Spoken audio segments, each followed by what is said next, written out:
everybody, it's Romania Black, and in my quest of reserving my voice for days like this, when we're on Thousand Autumns, to phrase it best, I couldn't wait. Nope, I couldn't wait, so sorry, but we left at a cliffhanger with Yan Wushi whisking away Shen Qiao, and I'm sorry I could not wait.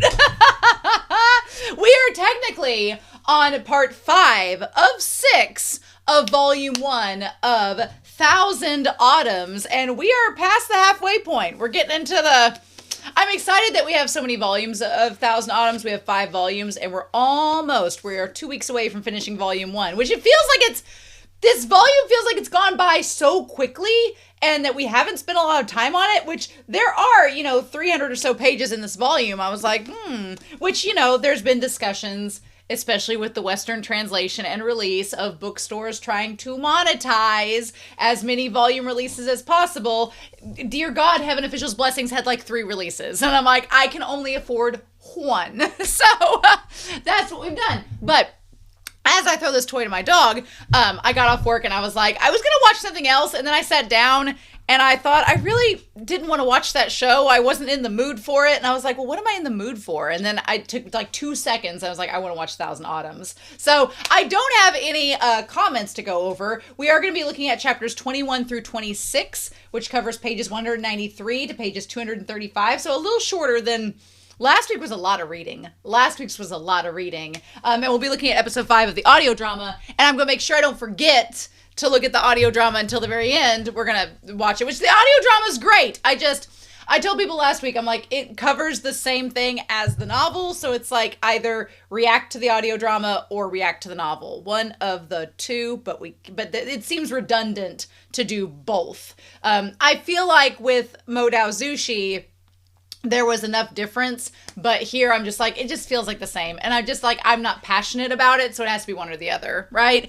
But if you get a chance, Treasure Chest Sub has all of the audio drama translated now, so we're going to get the chance to talk about all of it, which is great. And I'll let you know if there's any particular episodes you probably need to listen to as we go, but it's been really good so far. And the novel's been fantastic, but I love the writing, so I feel like it would be remiss to not look at the writing of the series because it's just so good. With that being said, I do, before we start, want to give a shout out over to our philanthropy tier over on Patreon, because if you want to check out my Patreon, you are welcome to. Patrons get access to my videos a week early if they're in the $5 tier, which there's a select number of people in that tier, so they all get access that the rest of the internet does not. $1 gets you into the Discord and into the polls to help me choose the next Don Mai after this one, and to get on my Discord server and talk with me about the actual shows themselves, which is a lot of fun. And then the $10 tier are just people who are nice. They just throw some extra dollars each month because they're super kind. And then the commission tier are people who donate the most to the channel, and there's only 4 spots for that, and they get the Friday movies and stuff that are on my channel are those individuals. So with that being said, I want to give a shout out to Alex Cornejo, to Be Happy, to Miss Ann Rose, to Dana, to Damage3245, to Daniel, Devorin, Destiny Marie, Diana Williams, Ichu, Eric, Fisho, Ghostly Turnip, James, Elfreya, Poppy, Jessica Cullen, Lyndon, Murphy, Rast, Rose Jennison, Sunspots, Translucent Men, Shimoyama, Zero Anti-Zero, Nicholas, Sean, and Jason N. for the month of April. Thank you all so much. All of my love. And thank you everybody on Patreon that supports the channel. If you're not able to join my Patreon, I understand, but please do me a solid and do a nice freebie and like this video and subscribe if you want to see every Monday me talking about Thousand Autumns and going on our quest. Speaking of which, I have cough drops, so I'm set. I have like chamomile lavender tea, which I'm super excited about. Oh, it's hot. I've already had some lemon ginger today, so I felt like when I got off work, I was like, I'm primed and ready to read Thousand Autumns, and I just want to dive in. So that is what we're going to do today and go from there. So I will check the comments, so please comment down below. I will be checking the comments from last week later on this week and getting back to you all, and then the moderator will clear the ones for this week. But everybody's been super chill in the comment section so far, which I really appreciate. Thank you. You all are amazing. So anyway, without further ado, we are going to get started and look at Thousand Autumns, chapters 21 through 26. And we're going to do that here in 3, 2, 1. And let's go. That shameless madman. Chapter 21, Altercation. Of course, all martial experts would show at least a few characteristics befitting such a figure. Some couldn't set aside their pride, some the prestige of their position. Most people of high status and standing, for the sake of their own dignity, wouldn't have it in them to use someone as a human shield. Only someone like Yan Wushi, who could destroy a Zhuyang strategy scroll without a second thought, could pull off such a shameless move. No wonder Yui was hopping mad, and Shen Qiao himself was at a loss for words.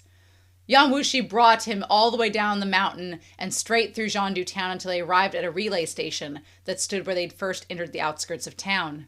He grew a sparse patch of trees, but it was still fairly open. Oh, here grew. I was like, did Yan Wushi gain magical powers beyond what he had? He just like, zoop, like creates a forest to hide with him. Actually, if him and Shen Qiao had the ability for him to like grow a forest so that they could just like get down to business in it, he probably would have taken advantage of that power a long time ago. So here grew a sparse patch of trees, but it was still fairly open. He set Shen Qiao down. Shen Qiao cupped his hands. Many thanks. He'd been injured during this fight with Yui. His whole body was full of blocked qi and stagnant blood. Only now, after some time had passed, did he feel the warmth slowly return to his body, sensation flowing back into his arms and legs. Yan Wushi, however, gave him a discourteous sneer. So what exactly was the point of your trip to Zhondu Mountain? It only confirmed what I said before. If a person stands to gain something, to gain from something, their heart is worthless. Your martial siblings, the people you grew up with, they didn't hesitate to betray you when it served their interests. They let you fall from a cliff without a single care, just to secure the title of sect leader. Chi Fengge boasted that his sect was righteous and just, honest and candid, but his disciples conduct themselves like they were taught in one of our demonic sects. Truly incredible. I just want to point out, I know some people have been like, I never thought about the concept of Chi Fengge and Yan Wushi having like a thing, and maybe they didn't have a thing, but I do think there was, if nothing romantic, an incredible amount of respect and admiration between Chi Fengge and Yan Wushi based on what we've heard each of them say about each other so far. Of course, he knew that Zhondu Mountain had searched tirelessly for Shen Qiao after he fell from the cliff, and they'd come up empty-handed because he himself had rescued Shen Qiao. But Yan Wushi had no reason to speak up on their behalf. He was more than happy to see Shen Qiao become despondent, to watch him go from a soft-hearted, downtrodden sect leader to a man who hated and resented all the world. Are we projecting much? But Shen Qiao didn't pick up the conversation. He sought out a boulder nearby and slowly lowered himself onto it. It's not a boulder, Squidward. It's a rock. Yui tended toward stubbornness and was strongly utilitarian. He strove for perfection in everything he did, and he'd been that way since he was a child. If he hadn't been at Zhondu Mountain, he might have been another Yan Wushi by now. But all these years, he put his heart and soul into Zhondu Mountain without even a bit of hidden selfishness. The martial siblings all loved each other devotedly, and it was enough to warm even the hardest of hearts. Furthermore, Yui wasn't Yan Wushi. Before his betrayal, Shen Qiao would never have thought he would do such a thing. Even if Chi Fengge was revived, he'd likely think the same. I do think that there's something interesting to note about this, and I do discussions at the end, but I'm going to try to talk through this as we go through it, but I feel as if Yan Wushi's trying to goad Shen Qiao, but I feel like unlike the demon sects, where their relationships with one another are a little bit more tense and sparse, the disciples of Zhandu Mountain have a very extensive relationship, and they've known each other for years. And so Yan Wushi can say all he wants about how the sect has treated Shen Qiao, but Shen Qiao has revealed in this conversation that he knows that UI is just acting out of what he thinks is best for Zhandu Mountain and not just for his own selfish reasons. Now, Shen Qiao may disagree with what he's doing, but he knows it's just not for a self-serving purpose. I also think it's interesting that he's comparing UI to Yan Wushi. We've talked about in the Donghua how they're like the X situation, which I think it's more brotherly, but still something to note. UI had engineered his defeat at Kunie's hands. He let Shen Qiao lose to a Gok Turk in full view of everyone. With his reputation in pieces, UI had simply stepped into Shen Qiao's position. It wasn't as if anyone would think him unqualified, and it'd be smooth sailing from then on. After all, even if Shen Qiao were still alive, he wouldn't have the face to ask to continue as sect leader. All of this sounded very reasonable, but combined with UI's sincere agitation when he'd spoke of his own troubles, and that he'd said he was doing it all for Zhandu Mountain so they could stand above other sects in the world, then things started to look a bit odd. If the troubles UI spoke of were real, and he really did have another reason for his actions, then he couldn't have just been talking about colluding with Kunie to throw Shen Qiao off the cliff. He was definitely working with the Gok Turks on an even greater and more important matter. Shen Qiao furrowed his brow, his head prickling with pain as if it were being stabbed with needles. No matter which way he turned it over in his mind, he still failed to understand. So something's going on. There had been frequent regime changes since the Jin dynasties moved south and the uprising of the 5 barbarians. But even though the Zhou and the Qi carried strong northern influences, they still followed the Han way of doing things, and so had gradually acculturated. If they were the ones who unified the world, then people would find it acceptable, though perhaps with some difficulty. But if instead it were the likes of the Gok Turk royal court, still living like brutish nomads, grazing their livestock on the grasslands and periodically invading the central plains, they weren't considered enlightened rulers by any stretch of the imagination. The concept of the Gok Turks just letting their livestock graze in the grasslands, this is a very interesting comparison, but it makes me think of the Amish. We have some Amish here in America that they just let their sheep run around, just run around in other people's like pastures and fields, and you'll be like, hey, you need to go get their sheep, and they're like, what? It's very intentional, but that's interesting. The image of the Gok Turks as capricious, coarse, and thuggish was deeply entrenched in the hearts of the people of the Central Plains. This is a little stereotypical. UI would never risk such universal condemnation if there wasn't some absolute astronomical benefit to be had. So then what was UI plotting, and what would he get out of it from the Gok Turks? Or one could say, what would Zhandu Mountain get out of it if UI is doing it all on Zhandu's behalf? Shen Qiao did not bring such things to Yan Wushi for discussion. Good note. Even though the two of them were much closer now, they still weren't friends.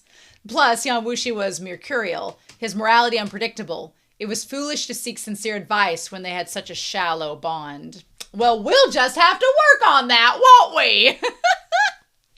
Shen Qiao could only mull it over by himself, turning the issue this way and that within his mind. But no matter how he mulled, it felt like there was a thin piece of window paper between him and the answer. He couldn't see through it well enough to untangle it. Had enough rest? Yan Wushi said suddenly. Shen Qiao looked up, nonplussed. His distraction left him with a bit of a guileless expression. If you've had enough rest, let's fight. Sir, are you confusing fight with some other action? Shen Qiao took a long moment to digest that. He forced a wry smile. Sect Leader Yan, how could I possibly be your match? Didn't you prove that already? Baffled, Yan Wushi replied, why else would I bring you with me? What's it to me if you live or die? If I just wanted the Zhu Yang strategy scroll, I could have gone straight to Zhandu Mountain myself. Why would I bring along deadweight like you? But you have 2 Zhu Yang strategy volumes within you. It's only a matter of time before you regain your martial arts. Such good fortune doesn't come to just anyone. For a long time, I've wanted to study Tao Hongjing's martial arts by using someone proficient with the Zhu Yang strategy. I can't fight against myself, though.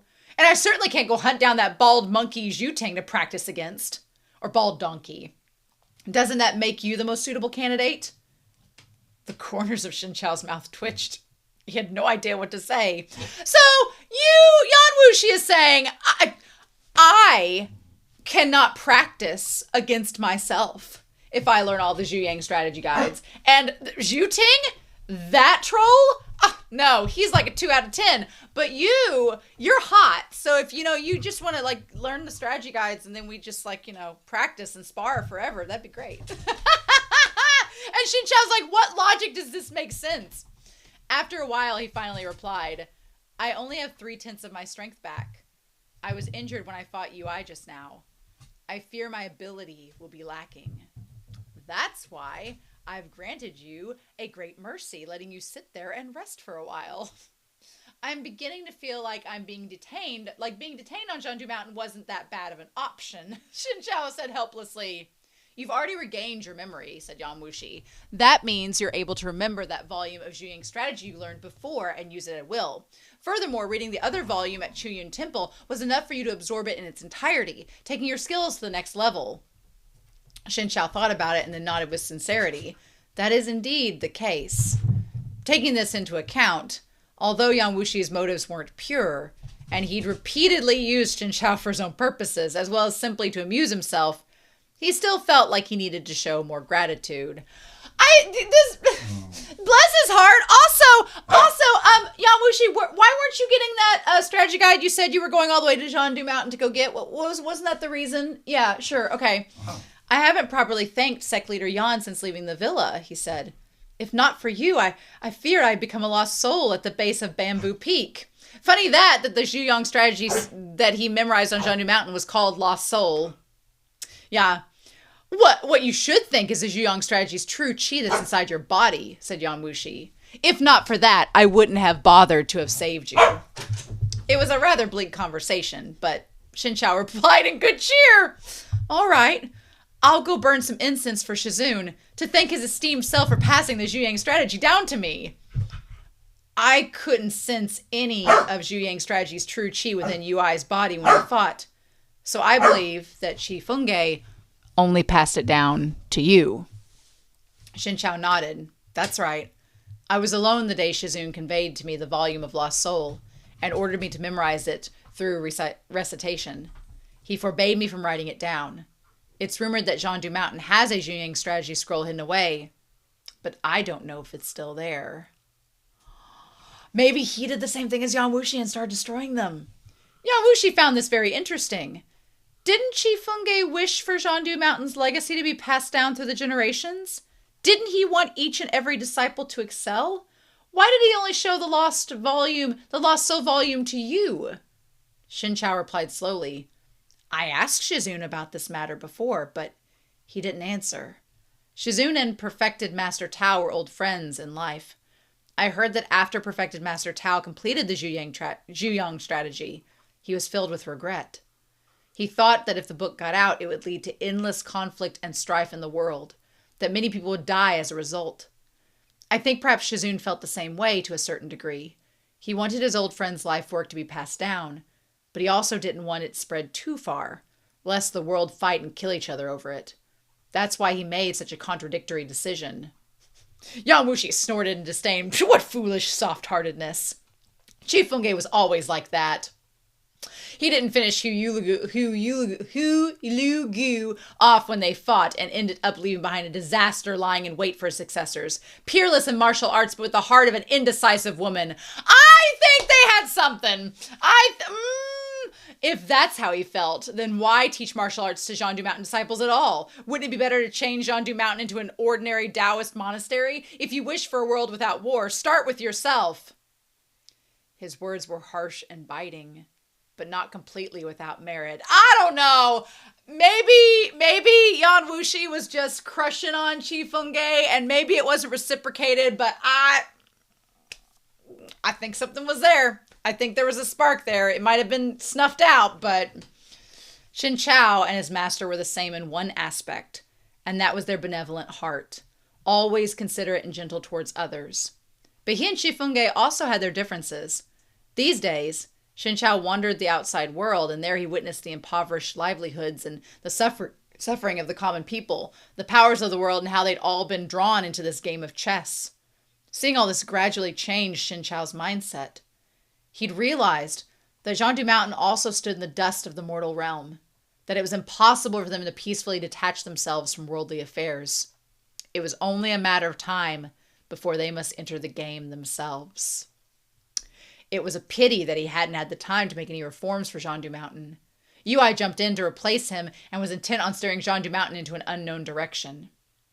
Shen Qiao lowered his head, sinking into deep contemplation. But from nearby, Yan Wushi silently and without warning pointed his finger at Shen Qiao. Ever since Shen Qiao lost his vision, he deliberately had trained his ears. Now he heard a faint, strange noise, and quickly smacked the boulder as he sprang up, moving backwards with great speed. Jean du Mountain's Qinggong was unmatched when he executed this set of steps called a rainbow stretches across the heavens. His figure was like a lotus above water, seeking gently back and forth beneath the wind's caress, or like a willow slowly unfurling its branches, the motion indescribably lovely. One could already see the faint shadow of his power at its full height. But Shen Qiao's strength hadn't recovered yet, and Yan Wushi was much faster. Half a step later, the boulder he'd been sitting in on shattered, with a roar, its shards exploding outwards towards Shen Qiao. Fortunately, Shen Qiao summoned his true chi in time, so he escaped taking a rain of rubble to the face. But the razor-sharp shards shredded half his sleeve and slashed into his wrist. His pale wrist was immediately streaked with blood. The spring waters ripple, my reflection embraced.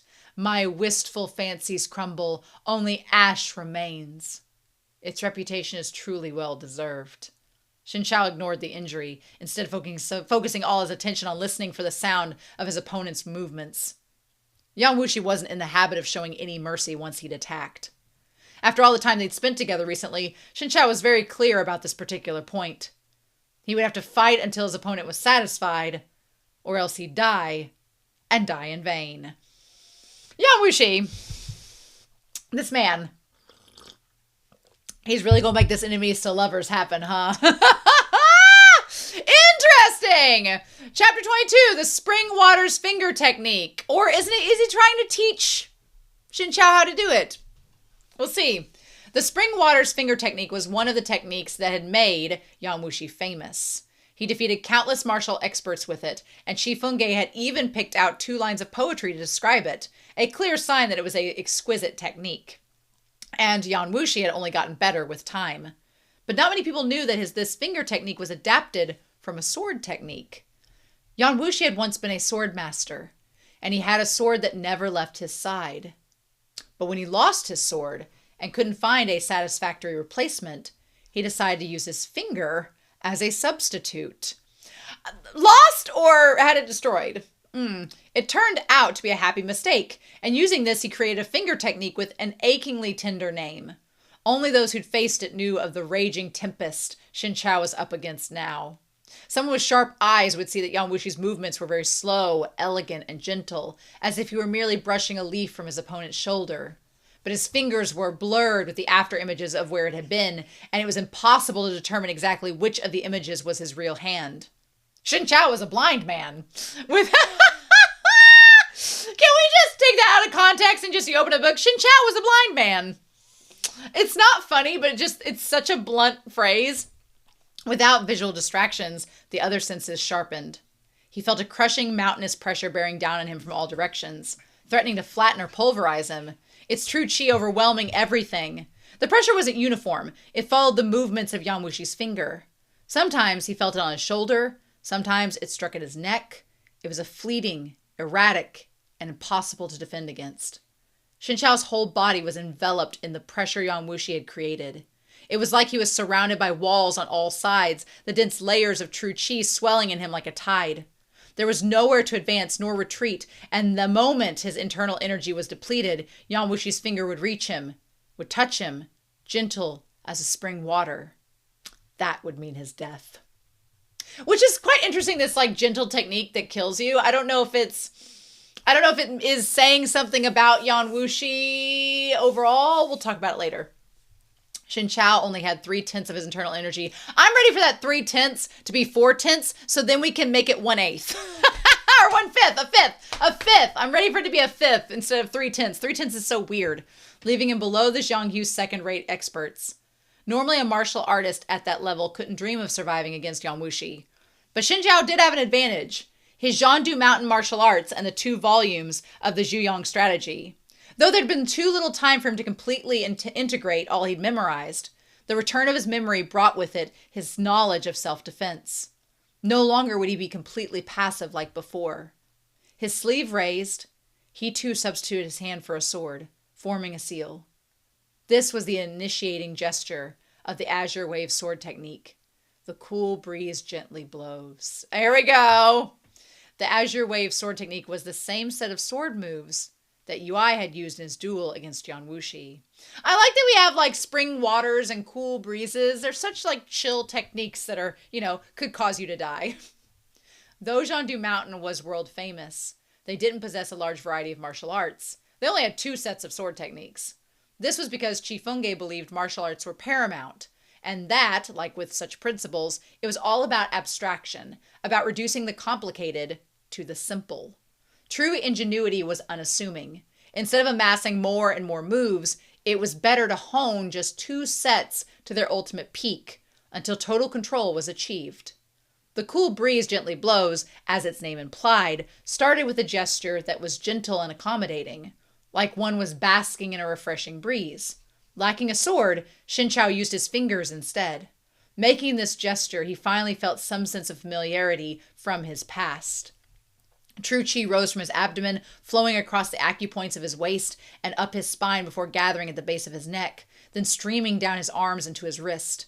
His opponent's true Qi condensed into an ironclad enclosure that slammed towards him from all sides. And just as it closed in, Shen Qiao directed the flow of his Qi to his fingertips. That's interesting because in the Donghua, you kind of like, it starts out where he doesn't have his sword because Yan Wushi's taken it. So he has his bamboo cane. And then when the bamboo gets broken in the chapters we've been through the last couple weeks, then he starts using his finger in the one fight as a sword, and then he gets the sword back. So it's kind of cool to see the novel expand upon that and give it meaning. That's really good. I appreciate that. There was a white slash like a sword glare. This was sword Qi. As the sword Qi sliced forward, Shen Qiao switched tactics, imitating 3 parts in musical harmony from the Azure Wave sword technique. He sent out successive taps with his finger, and each one landed precisely on the nodes of the woven net Yan Wushi had formed with his true Qi. With a roar, smoke roiled, haze billowed, and sparks dazzled upon the net. If their fight had an audience, they'd see an awe-inspiring brilliant light shining between the 2. Shen Qiao, blind to such a sight, broke through his opponent's attack with only his mastery over Qi. For the combatants, it seemed that a long time had passed between Yan Wushi starting his offensive and Shen Qiao destroying it. But in reality, it had happened in the blink of an eye. Yan Wushi was quite surprised, but in the next moment his expression changed to one of intent fascination. He switched from palm to finger, his body drifting like a floating cloud or a wraith. Yan Wushi struck 3 blows at Shen Qiao from 3 different directions. The 3 palm strikes swept in like a sea-born wind, screaming through the mountains, surging in vast torrents. They made Yan Wushi's first attack look like child's play. Now his elegant mask was torn off and the savagery that lay beneath laid bare. 3 palm strikes, 3 directions. Shen Qiao was just one person with 2 hands. He couldn't possibly defend on all 3 sides at once. He chose to retreat. Since he diffused Yan Wushi's first attack, there was no longer any true Qi blocking the way behind him. But he'd only managed to back up a few steps before Yan Wushi's strikes came within inches of his face. No matter how powerful Yan Wushi was, he was still only a human being. It was impossible for him to attack with 3 hands at once. They came in a sequence, albeit at the speed so ludicrously fast that nobody could have tracked it. But Shen Qiao could, because he was blind. A blind man could not see, only hear. Since his injury, he'd suffered many hardships that would have been unimaginable to him before, and those hardships looked all the more stark after his memories returned. At times, Shen Qiao had been lost, had been at a loss, and had even been deeply wounded by the betrayal of his loved ones. But in this moment, his heart was at peace. He'd been at peace before, as Zhandu's mountain sect leader, but that peace was of someone who'd never suffered setbacks. The peace he felt now came after he lashed by winds and rain, beset by defeat and hardships. After the tumult of a storm on the sea, the moon rises high above the clouds, painting the water and the heavens in one color. No billows or swells, no joy or sorrow. In late spring the thick brush grows, early autumn sees the layered clouds drift, within the well of a lone lamp shines upon the colored glaze as the moonlight glint. Shen Qiao discerned the sequence of those 3 strikes, and his hands became as a lotus flowers, opening and closing in an instant as he countered one after the other with rising waves form blue mountains. The sun and moon reside within, and auspicious clouds roll in from the east, all from the azure wave sword technique. No Zhandu mountain disciples would have recognized them as azure wave sword technique moves, because in Shen Qiao's hands, they'd been completely transformed. I could see why Yan Wushi would be into him for this. But if Qi Fengge were alive to see, he'd easily recognize that Shen Qiao's moves were no longer constrained to the maneuvers themselves, that they diverged even from the ways of the sword Qi and reached the echelon of sword intent. The sword was the king of all weapons, and had always been deeply revered in martial arts. Nearly all practitioners in the Jiangsu used swords. For many of them, their swordplay was nowhere near masterful and certainly didn't approach any kind of echelon. There were 4 echelons of the sword: sword Qi, sword intent, sword heart, and sword spirit. Wind, water, heart, go, Shen Qiao! When someone could manipulate the sword Qi with Qi, then they'd achieved the echelon of the sword Qi. All Jiangtin experts could do this. Before Shen Qiao lost his martial arts, he could as well.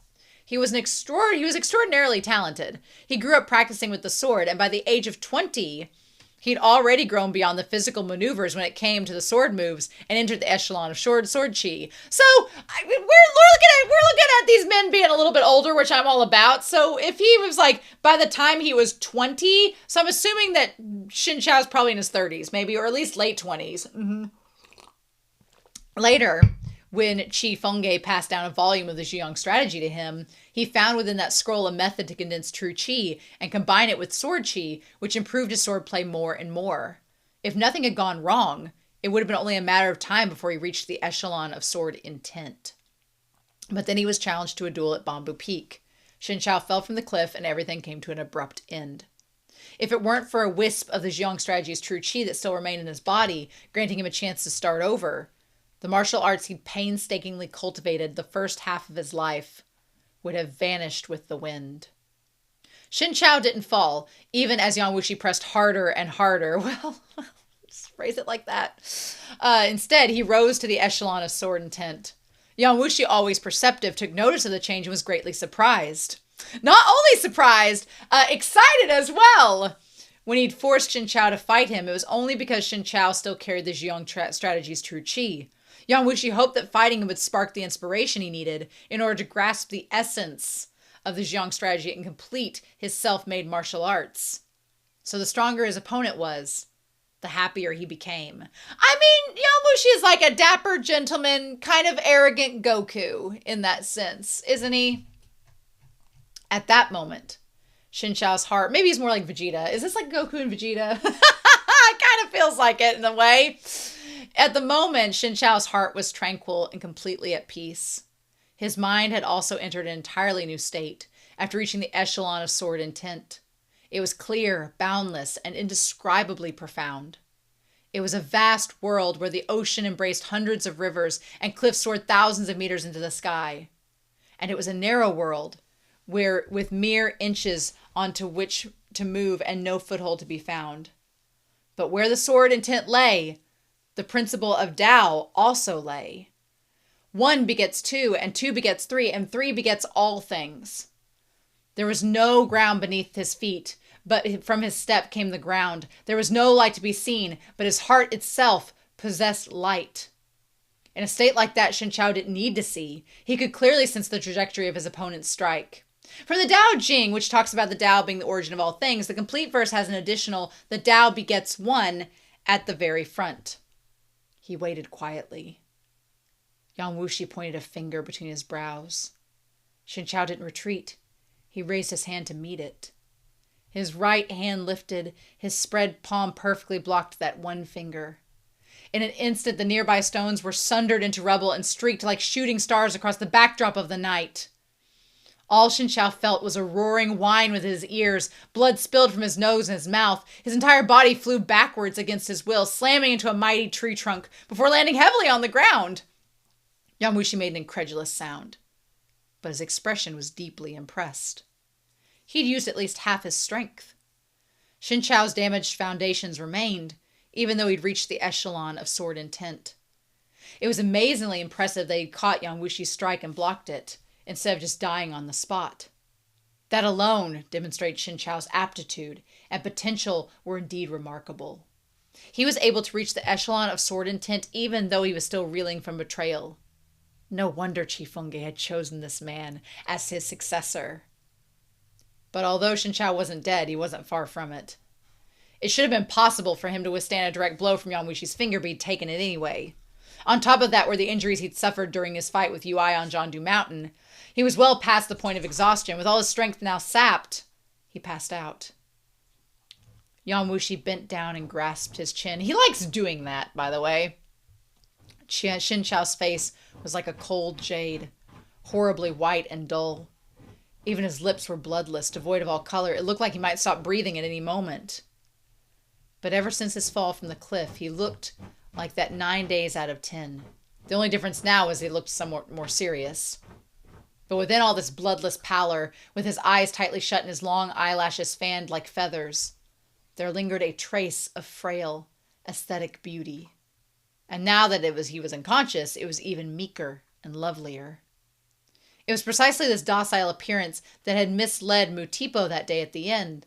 But when he confused this man-eating flower for a daughter herb, which is a parasitic climbing plant from the morning glory family.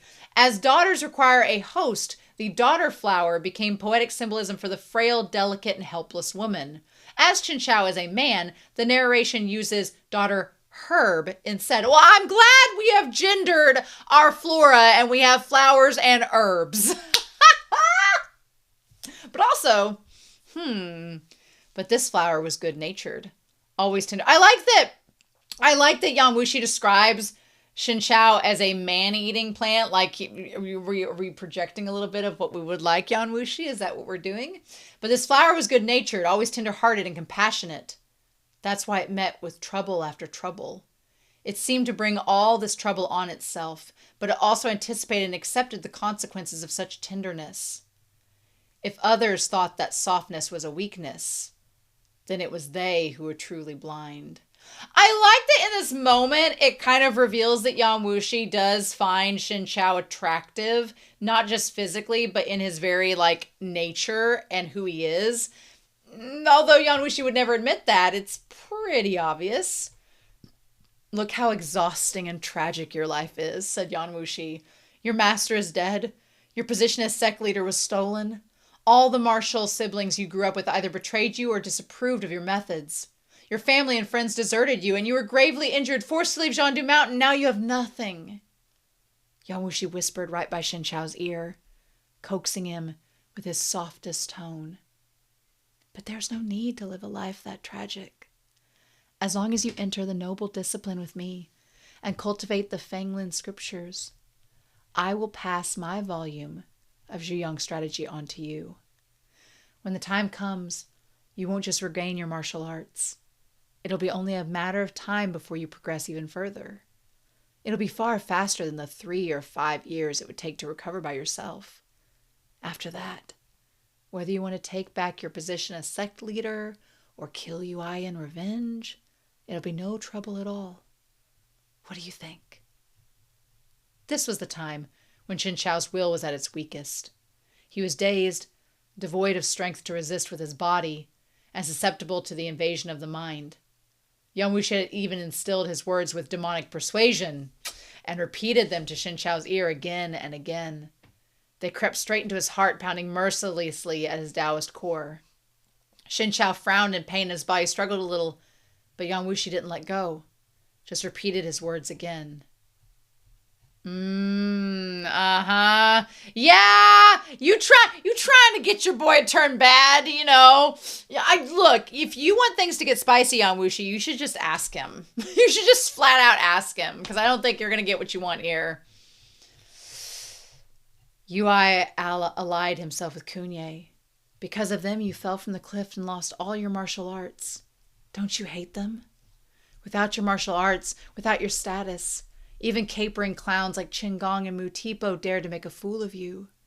Does your heart really not hold even a whit of hatred, Don't you want to kill them? I can help you with that, too. Oh, just him trying to be the devil in this moment. It's like, he's like, don't you want to go ape shit, Shen Qiao? I'm sure you would like to help him with that. To a passerby, they looked like two people intimately murmuring to each other, acting flirtatious and seductive. Of course, it wasn't like that at all. The force behind Yan Wushi's fingers grew and grew, digging into Shen Qiao's chin until red marks bloomed. They'd probably bruise the next day, but that wasn't why Shen Qiao was suffering. It was those demonic words pouring into his ears over and over. He couldn't escape them. He couldn't avoid them. He clenched his teeth hard, and though he'd already lost consciousness, a thread of his subconscious seemed to bind him firmly, preventing him from saying yes. The moment he said yes, he would begin to lose his conscience.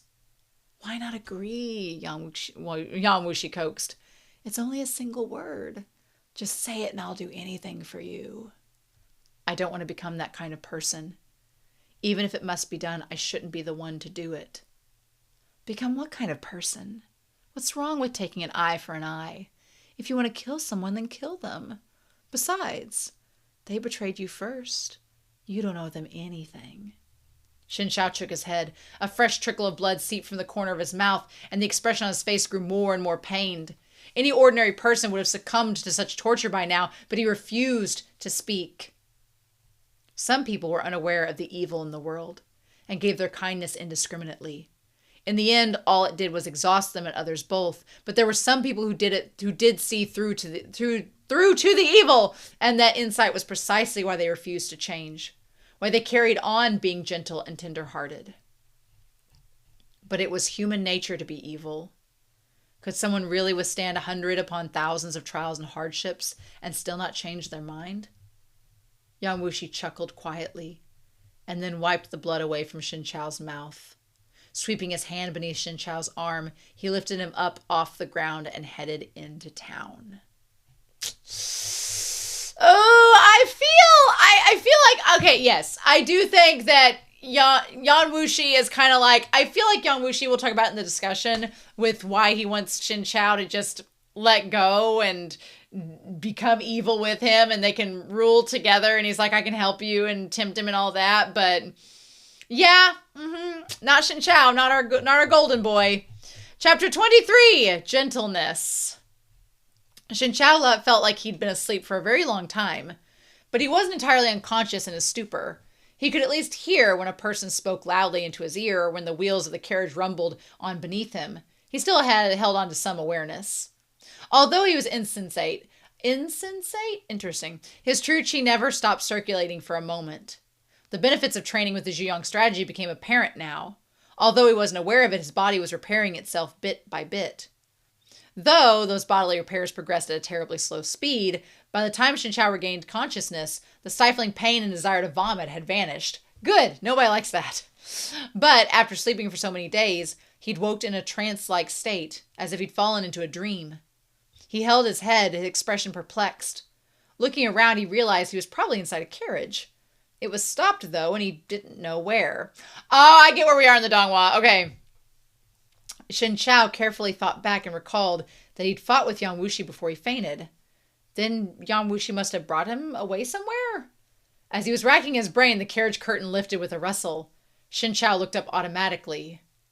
Awake? This one word set all the hair on Shen Qiao's body on end. Shen Qiao couldn't claim to have any sort of deep relationship with Yan Wushi, but he did have some understanding of the man's temperament and way of doing things. But now, were it not that his voice and face were unchanged, Shen Qiao would have thought Yan Wushi was possessed by a ghost. When had the demon lord, whose very name inspired dread, who was disagreeable and volatile, who reveled in mocking sarcasm, Learn to use such a gentle tone, bone deep with tenderness. Oh, did he be like, are you awake? You awake, boo? Well, Shen Qiao hesitated, then he said, Sect Leader Yan, did something happen? Your injuries were serious, said Yan Wushi, and you were unconscious for many days. Fortunately, the Zhuyang strategy's true qi is working, and it's protecting your vital meridians. After a couple more days of rest, you should be fine. We've just entered Ying province, and I found us an inn to stay at. Come. He bent at the waist, and then picked up Shen Qiao in his arms like a princess. Ah! I mean, Shen Qiao was absolutely appalled. He longed to turn and run, but just as he'd woken up from the days-long sleep, he was too weak to struggle. All he could do was just go along with it.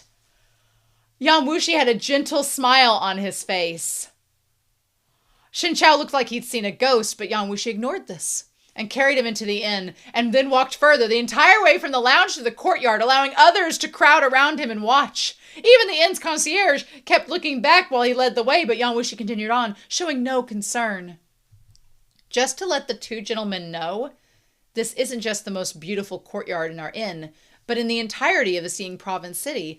Take a look at the potted bonsai, the flowing streams. It's as luxurious as a wealthy family's courtyard. If you want to enjoy some spring scenery, you need not trek to the outskirts and climb the hills. This courtyard has all the spring scenery our city has to offer.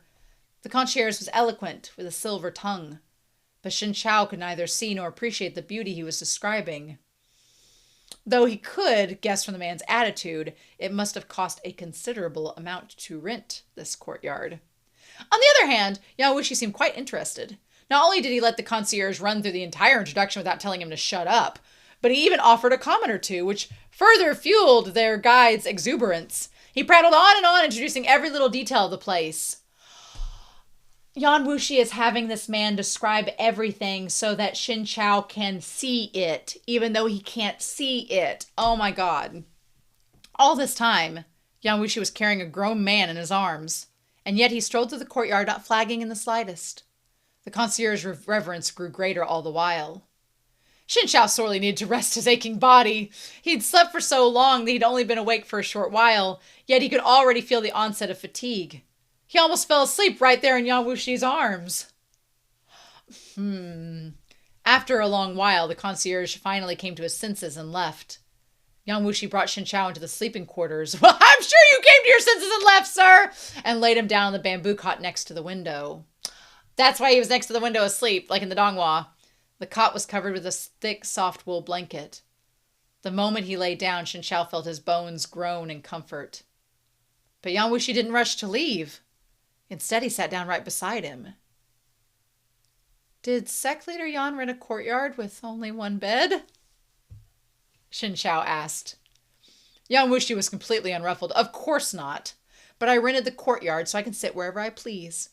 You've been unconscious for days, and I've taken care of you this entire journey, but instead of thanking me, you've been acting all evasive. Was the Sect Leader of Zhandu Mountain brought up with such rude manners? Shen Qiao thought to himself, my manner is evasive because yours is abnormal. What are you expecting him to do, Yan Wushi? He only just thought this when Yan Wushi suddenly reached over and straightened his musk collar. Shen Qiao jolted, this time not even in astonishment, but terror. It was simply unbelievable that he'd gone to sleep and then woke up to Yan Wushi switching personalities entirely. For the life of him, Shen Qiao could not figure out what this man was up to. Please stop making fun of me, Sect Leader Yan. How can you say I'm making fun of you? Asked Yan Wushi. Do you know how many Huan Yu sect disciples wish that I'd been this pleasant to them?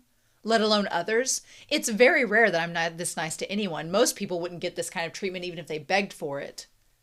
The corner of Shen Qiao's mouth. I like that Shen Qiao's mouth twitching is like basically, I didn't know whether to laugh or cry from Heaven Official's Blessing. It's this version of it. Did this humble Shen unintentionally offend Sect Leader Yan in his stupor without realizing? If that's the case, this Shen will make amends to Sect Leader Yan, and he asks Sect Leader Yan to be generous, to not hold it against a blind man. Yan Wushi burst out laughing. Shen Qiao, some have called you honest and generous, but I don't think that's necessarily true. What sort of honest man throws around his blindness all the time just to shut people up? Shen Qiao pressed his lips together and said nothing. Shen Qiao shuddered faintly when Yan Wushi placed 3 fingers on his pulse. It was unclear if he hadn't been able to avoid him or if he hadn't bothered. You still can't see? Shen Qiao nodded. Perhaps it's because I'm exhausted. I exhausted my true chi before passing out. The area around my eyes feels warm, so it will probably take some time yet. No rush, said Yan Wushi.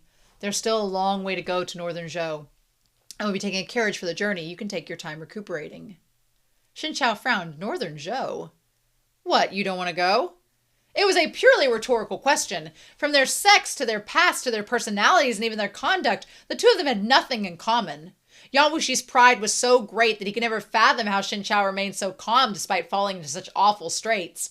Not to mention, with the way Shen Qiao was being forced to parade through the streets, someone would eventually recognize him as the former Zhandu Mountain sect leader. That would certainly attract a great deal of gossip.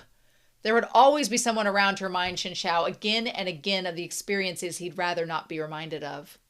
He'd been the mighty and honored leader of the world's #1 Taoist sect, but he'd lost his martial arts and position and was betrayed by his own Shidi. Everything he'd protected so carefully had been deemed worthless, and everyone thought his decisions were wrong. Everything he'd believed in since childhood had been overturned. And what was worse, he still couldn't see, and night and day made no difference to him at all. In an unfamiliar environment, a few extra steps would be enough to trip him, not to mention the difficulties he ran into with small things like getting up, washing, and dressing himself in the morning. It was all these sorts of everyday details, not facing enemies with only the aid of his hearing, that could weigh someone down with bone-deep frustration. Yan Wushi found it extremely hard to understand such a defeated mentality, and he had no interest in trying. What interested him was Shen Qiao himself. Even someone from the Zhanghu who lost all their martial arts and went from a person who held life and death in their own hands to a weakling who other people walked all over would be, at the very least, panicked, anxious, and depressed. That is, if they didn't lose themselves to hysteria. So how did this person, who looked so gentle and soft, manage to keep his composure at a time like this? What was he made of? I wonder if Yan Wushi is wanting to know this, because I wonder if Yan Wushi is keenly aware that his 9th level of Phoenix Descending is potentially going to lead to his downfall, and he wants to know. He's like Shen Qiao, how do you deal with the pain and despair? Because I'm probably about to be in that same boat, and I really want to know some tips, you know? But Shen Qiao nodded. I'm afraid I'll drag down Sect Leader Yan's pace on this journey once again. I'm truly sorry. Yan Wushi had thought Shen Qiao would simply say no, or raise objections to going to Northern Zhou. The sheer meekness of his reply caught him by surprise. You could go back to Zhandu Mountain instead, he said insincerely. Settle down in Zhandu Town, look for a chance to meet with your martial siblings or elders, maybe think differently than UI, and maybe they'll support your return as sect leader. Though he clearly understood what Yan Wushi's words were meant to get a rise out of him, Shen Qiao shook his head as before and answered his question. My martial arts aren't good enough yet. And even if I did return, I wouldn't have the face to lead Zhandu Mountain after losing to Kunye. Besides, UI is already the acting sect leader, so he must have complete control over what the sect says and does.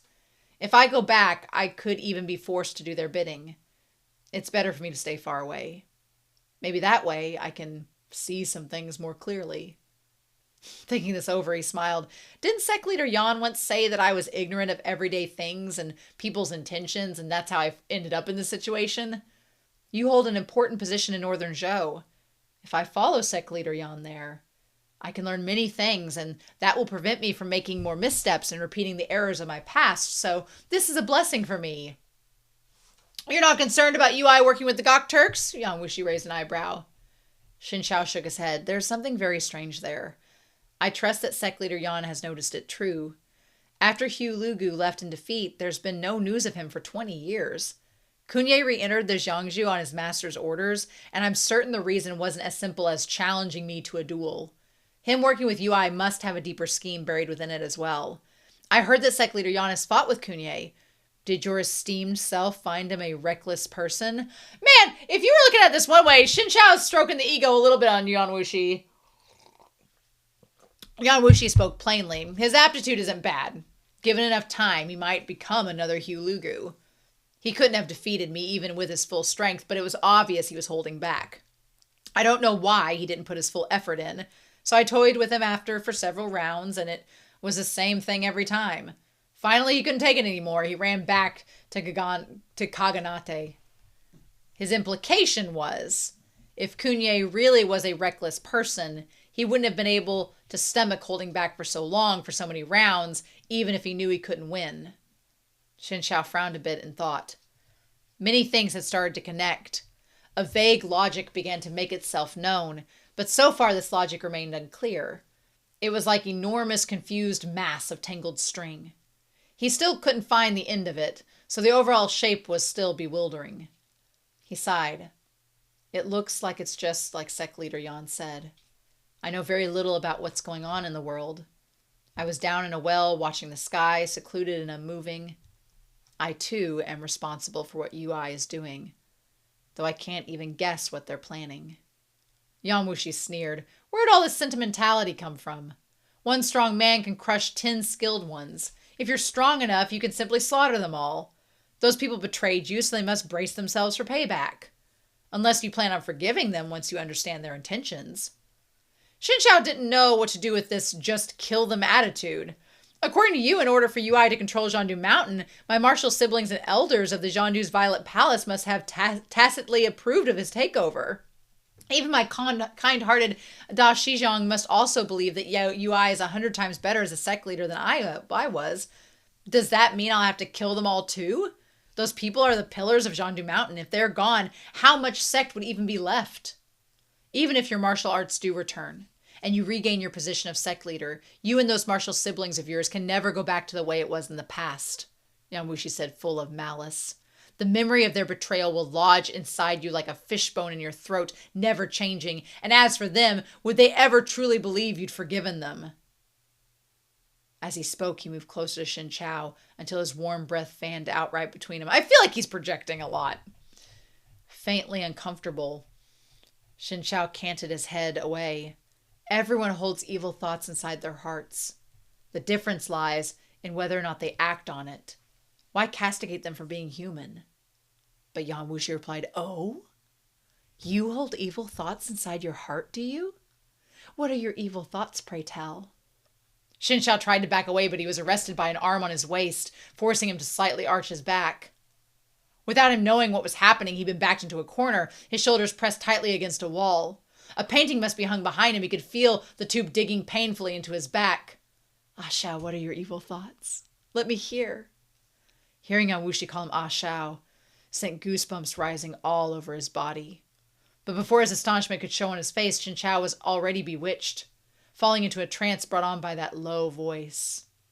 He opened his mouth to answer. Rap, rap, rap! From outside came the sound of knocking. Shen Qiao jolted, coming to his senses at once. You used your charm technique, he asked. It's called demonic persuasion. The Huanyu sect is one of 3 branches of the Ryu sect too, so naturally, whatever Heiwan sect knows, I know. That little girl by wrong's technique is far from perfect. If you hear it a couple more times, you won't fall for her trick so easily in the future. Even with his ploy exposed, Yan Wushi didn't show the slightest hint of shame. Instead, his tone was arrogant enough to suggest Shen Qiao should be honored that the venerable Yan Wushi had employed such a technique on him. Shen Qiao was a modest gentleman. He didn't have it in him to argue against Yan Wushi's sophistry. He was irritated, but found it comical too. So sect leader Yan is saying that I should thank him. Said Yan Wushi. You should thank me. The censors were gone, but this is a lot more flirty than it was in the show. Careful now, that charming persuasion. If Shen Qiao learns it and uses it against you, Yan Wushi, let's just hope Shen Qiao's a little above that, but that could be some kinkery. In chapter 24, the powers of the world. The concierge entered, bowls of food and soup in hand. Oh, sir, this is medicine we brewed according to the prescription you wrote. The kitchen was also prepared. They've prepared some lotus seed syrup and a couple of desserts for your honored selves to allay your hunger with. Once it's mealtime, we'll send some other dishes over for the main course. It should have been a pharmacy's job to fill prescriptions and brew the medicine, but once Yan Wushi offered enough money, practically raining gold down on them from the heavens, the inn took him as the god of wealth and served him diligently. They put all their efforts into fawning over him. Yan Wushi took the bowl of medicine and said to Shen Qiao, "You need to recuperate from your injuries, and this medicine will help that process. Here, I'll feed you." Shen Qiao and the concierge, who's still there, were both rendered speechless. Here was a face that oozed arrogance and conceit, saying words that came out as gentle as water. It was categorically incongruous. The concierge didn't know that they just had a confrontation, and when he heard Yan Wushi's tone so tender it practically dripped, he froze. That gentleman looked frail and sickly, but he was still a man. Could the two of them be cut sleeves? Oh gosh. Here we go. It's been a while since we've used that term. Cut sleeves is a euphemism for homosexual. The term originates from a story about the Emperor Ai of Han and his lover, Dong Zhan. In it, the emperor woke from a nap to find Dong Zhan still asleep, head on his sleeve. Loath to wake him, the emperor cut off the sleeve before getting up. The concierge couldn't help but shudder. "Hey, they're both hot, let them be!"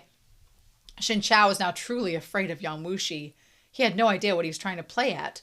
A mere moment before, Yan Wushi had been trying to force out his evil thoughts using demonic techniques, and in the next moment, in front of this outsider, his attitude had done a 180. The sheer speed of the change was unbelievable. We'll talk about that. Yan Wushi ignored both of their reactions and stared unswervingly at Shen Qiao. His tone grew even gentler. "Don't be afraid. I've already cooled the medicine for you by blowing on it. It's not hot anymore." Arduously, Shen Qiao spat out a couple of words. "A 6-liter Yan!" The spoon was stuffed into his mouth, and the medicine's bitterness exploded across his tongue. Unable to open his mouth, he was forced to swallow the brew. Yan Wushi followed up with spoon after spoon, and in the blink of an eye, he'd fed Shen Qiao half the bowl. The entire time, his gaze was attentive and careful, and he wore a soft smile as if he looked upon something beloved. We need to keep him and Bingay from getting together. Clearly. Shen Qiao couldn't see Yan Wushi's expression, but the concierge could. He felt all the hair on his body stand straight up. If he lingered in the room, he thought to himself, that cut-sleeve gentleman might even take a liking to him, and then tell the boss that he wanted him. Then what would he do? "Oh, don't worry, sweetheart. Sweetheart, sweet. That's not how the gay works. You're going to be fine. Just get on out. Let them eat their soup."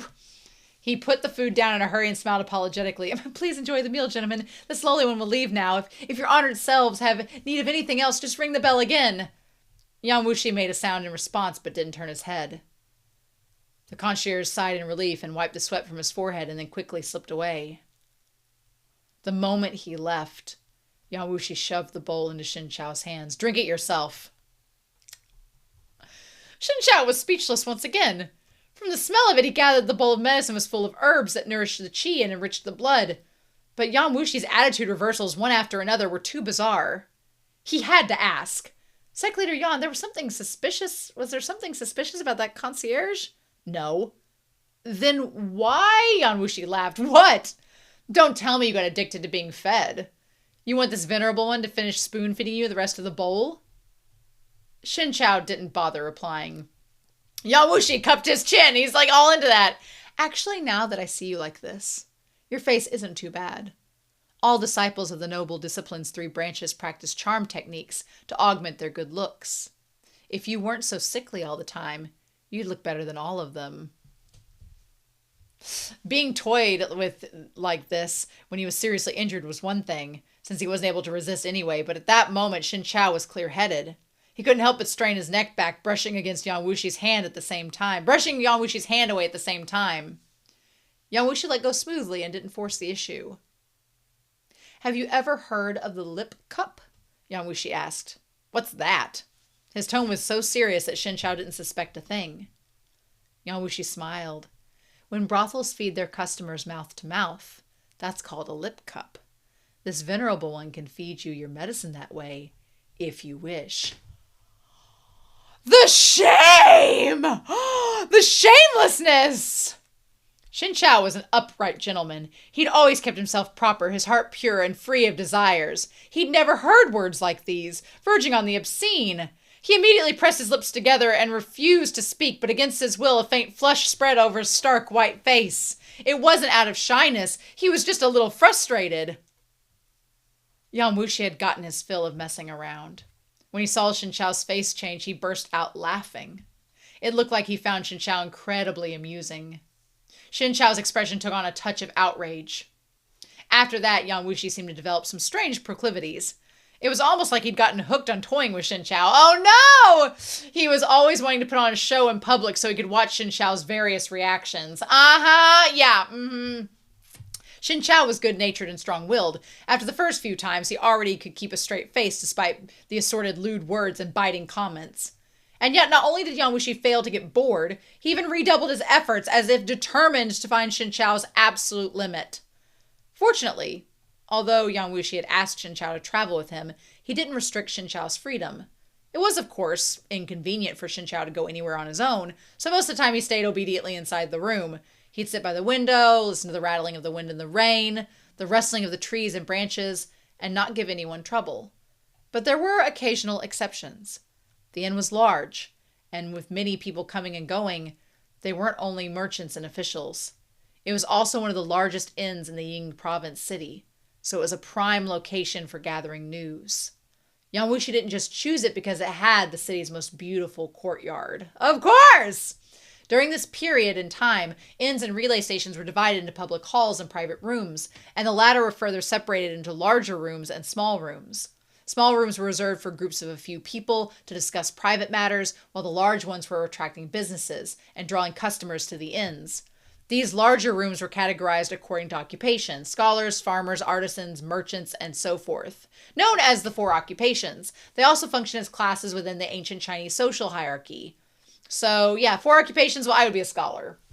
Clearly. If you were a merchant, you could take the initiative to ask for a private room in an area with mainly merchants. Even if no one knew each other beforehand, they might become acquainted by eating a meal together. Then they could even expand their networks, discuss some business, enjoy the work and meal at the same time. The same held true for the scholars and martial artists, and of course, there were merchants who pretended to be scholars. They'd insist on joining in on the scholars' conversations, but mostly they'd end up as a laughingstock. In general, people wouldn't jump to embarrass themselves for no reason like that. It's kind of like when influencers try to be like experts on a subject matter, but they're not really experts on the subject matter. They're just making content. So, interesting. Yan Wushi should have counted as a martial artist, but he also had another identity he could use in the Ying province. I forget about this other identity, which is just inside the northern Zhou. If we were to broadcast his official position as the junior preceptor of the crown prince, Ying province officials would probably crowd around to kiss up to him. But oddly, Yan Wushi chose neither of these. Instead, he selected a room for merchants and brought Shen Qiao there. By now, Shen Qiao was already used to being in the dark. With Yan Wushi leading the way, he slowly followed behind with his bamboo cane. He didn't need anyone's support, but Yan Wushi insisted on holding his wrist, which made the whole thing look deeply intimate. Since Shen Qiao wasn't able to pull his hand back, he just let Yan Wushi have his way. Well, that might be a thing later on. Ever since arriving in this Ying province city, Yan Wushi treated Shen Qiao with the utmost tenderness, as long as other people were present.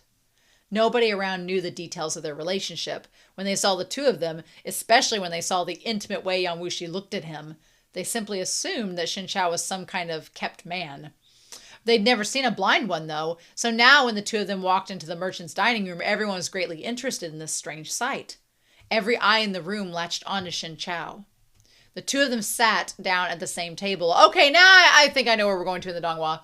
Yan Wushi declined when the waiter approached, and personally set the bowl and chopsticks before Shen Qiao. He then took Shen Qiao's hand and showed him where each dish was one by one, describing what food was there. If anyone from the Huanyu sect could see him acting so considerately, they wouldn't dare say it was really Yan Wushi. Just a few days ago, Shen Qiao would have been thoroughly uncomfortable, but given enough time, even goosebumps fade. He'd accepted the chopsticks without a change in expression, said a word of thanks, and then lowered his head and slowly began to try the food. Seeing that they were acting as if no one was around, the crowd gradually lost interest. After thinking a couple of judgmental comments, they returned to their original topic of conversation. All the merchants in the room roamed the land extensively. They didn't necessarily know each other, but everyone who ate in this dining room had come there seeking to make connections. And of course, merchants were resourceful by nature. Within a couple of exchanges, the atmosphere became lively once again. Someone said, I heard that the Lord of Zhou intends to invade southwards into Qin. Is it true? If some kind of friend here is well informed, please enlighten me. The last few years, this junior has traveled frequently between the north and the south, so I should make preparations early, lest I lose not only my goods, but my life. Goods are a small matter, but lives are a large one. Quite a few people heard him speak and immediately echoed, true, true. Another person asked him, Zhuge where did you get this information? Zhuge said, I heard it from my relative. He works in our honored governor's manor doing odd jobs, so it should be reliable. Another person said, I've heard the same. I think there's a 9 out of 10 chance that it's true. Think about it. Ever since His Majesty of Zhou gained his rightful place, he's been very ambitious, putting all his efforts into governance. Nowadays, the south is rich and populous, and Qin's land is vast. If the Emperor of Zhou wants to unify the lands, he must take Qin first. Well, I disagree, someone immediately retorted. 2 years ago, during the northern expedition of Taizhan, Qin allied with Zhou against Qi. This is only a short while ago. You're saying that Zhou will cast aside the alliance and attack Qin instead? If that's true, that's awfully unjust of them. The entire world will hold them in contempt. Ha, what a farce. What's so unjust? We're all businessmen here. Do we even need to consider how our profits are doing? How much is justice worth? Can you eat it? Everyone was talking at once, and a fight was clearly about to erupt.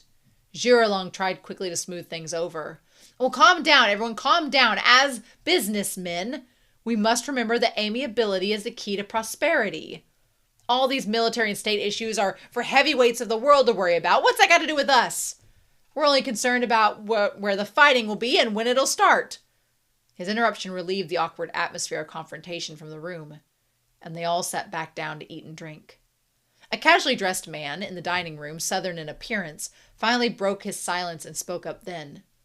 In my opinion, all of your speculation is flawed. If the Lord of Zhou wishes to deploy his troops, his first choice definitely won't be the Qin dynasty. If you wish to travel back and forth between Qin and Zhou on business, it should be safe for the time being. The others asked, well, how do you know? The man said, people will always pick the softest persimmon. They'll target the weakest. Qi is much softer than Qin. And if not Qi, then it's the Gok Turks. In short, for the moment, the Lord of Zhou won't rush to send his troops out against the Qin dynasty. Shen Qiao placed his chopsticks on the table. He straightened as he listened, his expression one of rapt attention. He'd once stood at the top of his sect, at the summit of the Taoist discipline, but that had been on a secluded, isolated Zhandu mountain. Since he'd never thought to inquire about world affairs, his knowledge was limited, far more so than those of the merchants who roamed so extensively. This particular shortcoming of his had become apparent after he left the sect, and he himself understood very well.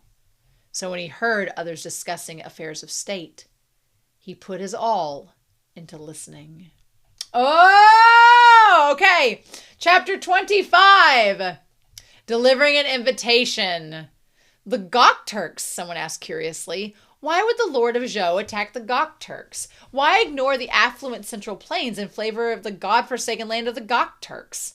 The man replied, well, while the Central Plains launch non-stop military campaigns, the Gok Turk people are expanding in the north as well. They've even defeated the powerful Persian Empire. The kingdoms of the Central Plains are rich in natural resources and full of talented people. Given the Gok Turks' ambition, how could they forego such a prime target? These days, with Taspar Kagan in power, the Gok Turks are stronger than ever. Their arrogance and strength drive their aspirations even higher. If they wish to invade the Central Plains, the first to bear the brunt will be Qi and Zhou. Compared to northern Zhou, Qi's power is in decline. They're the perfect target, and the Gok Turks are a thorn in their side. If the Lord of Zhou is a wise ruler, he won't pass up on these two great opportunities. In comparison, the Qin dynasty would have to take a back seat. Not to mention the great Qin isn't easy pickings. If Yuan Yang wants to send his troops south into Qin, it won't just happen because he says so. All of you are worrying too much. This gentleman does have a point, everyone whispered to one another. This gentleman said, Great Qin, are you from the Qin dynasty? Someone asked. I am. The man didn't hide it. Another person said, this gentleman's manner doesn't seem like that of a typical merchant, but more of a scholar. This is mostly a gathering for merchants, so we fear that we may be unworthy of this gentleman's presence. The man coughed lightly. I'm neither a scholar nor a merchant. I'm just here to join in the excitement. Just before he spoke, with confidence and ease, his back straight as a pine. Everyone here was a well-traveled merchant, so they could certainly tell that his mannerisms were from a noble and powerful family. But since the man was unwilling to say anything more, they didn't press him on the topic and instead turned to Zhou's local customs and practices. Shen Qiao had been struck by his speech and sank into contemplation. When he returned to himself, he realized that he had unknowingly opened his mouth to receive the vegetarian goose that Yan Wushi was feeding him. Ah! Ah! Yan Wushi's like, hey, babe, I'm going to hold my sleeves. You doing all right over there? You going to have some of this goose? Check out this vegetarian goose. Look at this. You look vegan. You have some of this, boy. Oh, my God. I love the guy in the back spitting his coffee. Oh, my God. Also that white stripe. Hell yeah. Ah, Chow, is it good? Yan Wushi asked affectionately. Shen Qiao was unable to form a reply. It was too unsightly to spit out what was already in his mouth, so all he could do was swallow arduously, his expression twisting a little. If Shen Qiao hadn't possessed a fair understanding of him, he would have thought Yan Wushi really did want to keep him, really did want him for a kept man. But in truth, Yan Wushi was only acting on a whim, for the fun of watching Shen Qiao squirm. It was just like back when he incidentally saved Shen Qiao beneath Bamboo Peak. Yan Wushi was nowhere near a good person. He never saved other people for the simple joy of saving them. Someone else might be at ease, thinking that this is the way it should be, that they didn't owe each other anything, but Shen Qiao was gentle and refined in nature, an upright and virtuous man. He did also feel that Yan Wushi had done him a favor, for regardless of what the other man's original intentions were, Shen Qiao had greatly benefited from being saved. So, as long as Yan Wushi didn't do something horrifically immoral, book, Shen Qiao would let him do as he wished and not hold anything against him. And it was precisely because Shen Qiao had such character that Yan Wushi wanted to toy with him repeatedly, and that he was always trying to get a rise out of him. Every time he caught Shen Qiao getting upset, his mood would grow a few ticks better. Oh my God! After being tricked once, Shen Qiao absolutely refused to open his mouth when Yan Wushi approached with another spoonful of soup. No one else there knew the details. They only saw one man trying to feed the other who refused, and they took this as confirmation of their relationship. Male cut sleeves had been common since the Wei and Jin dynasties, so it was not anything novel.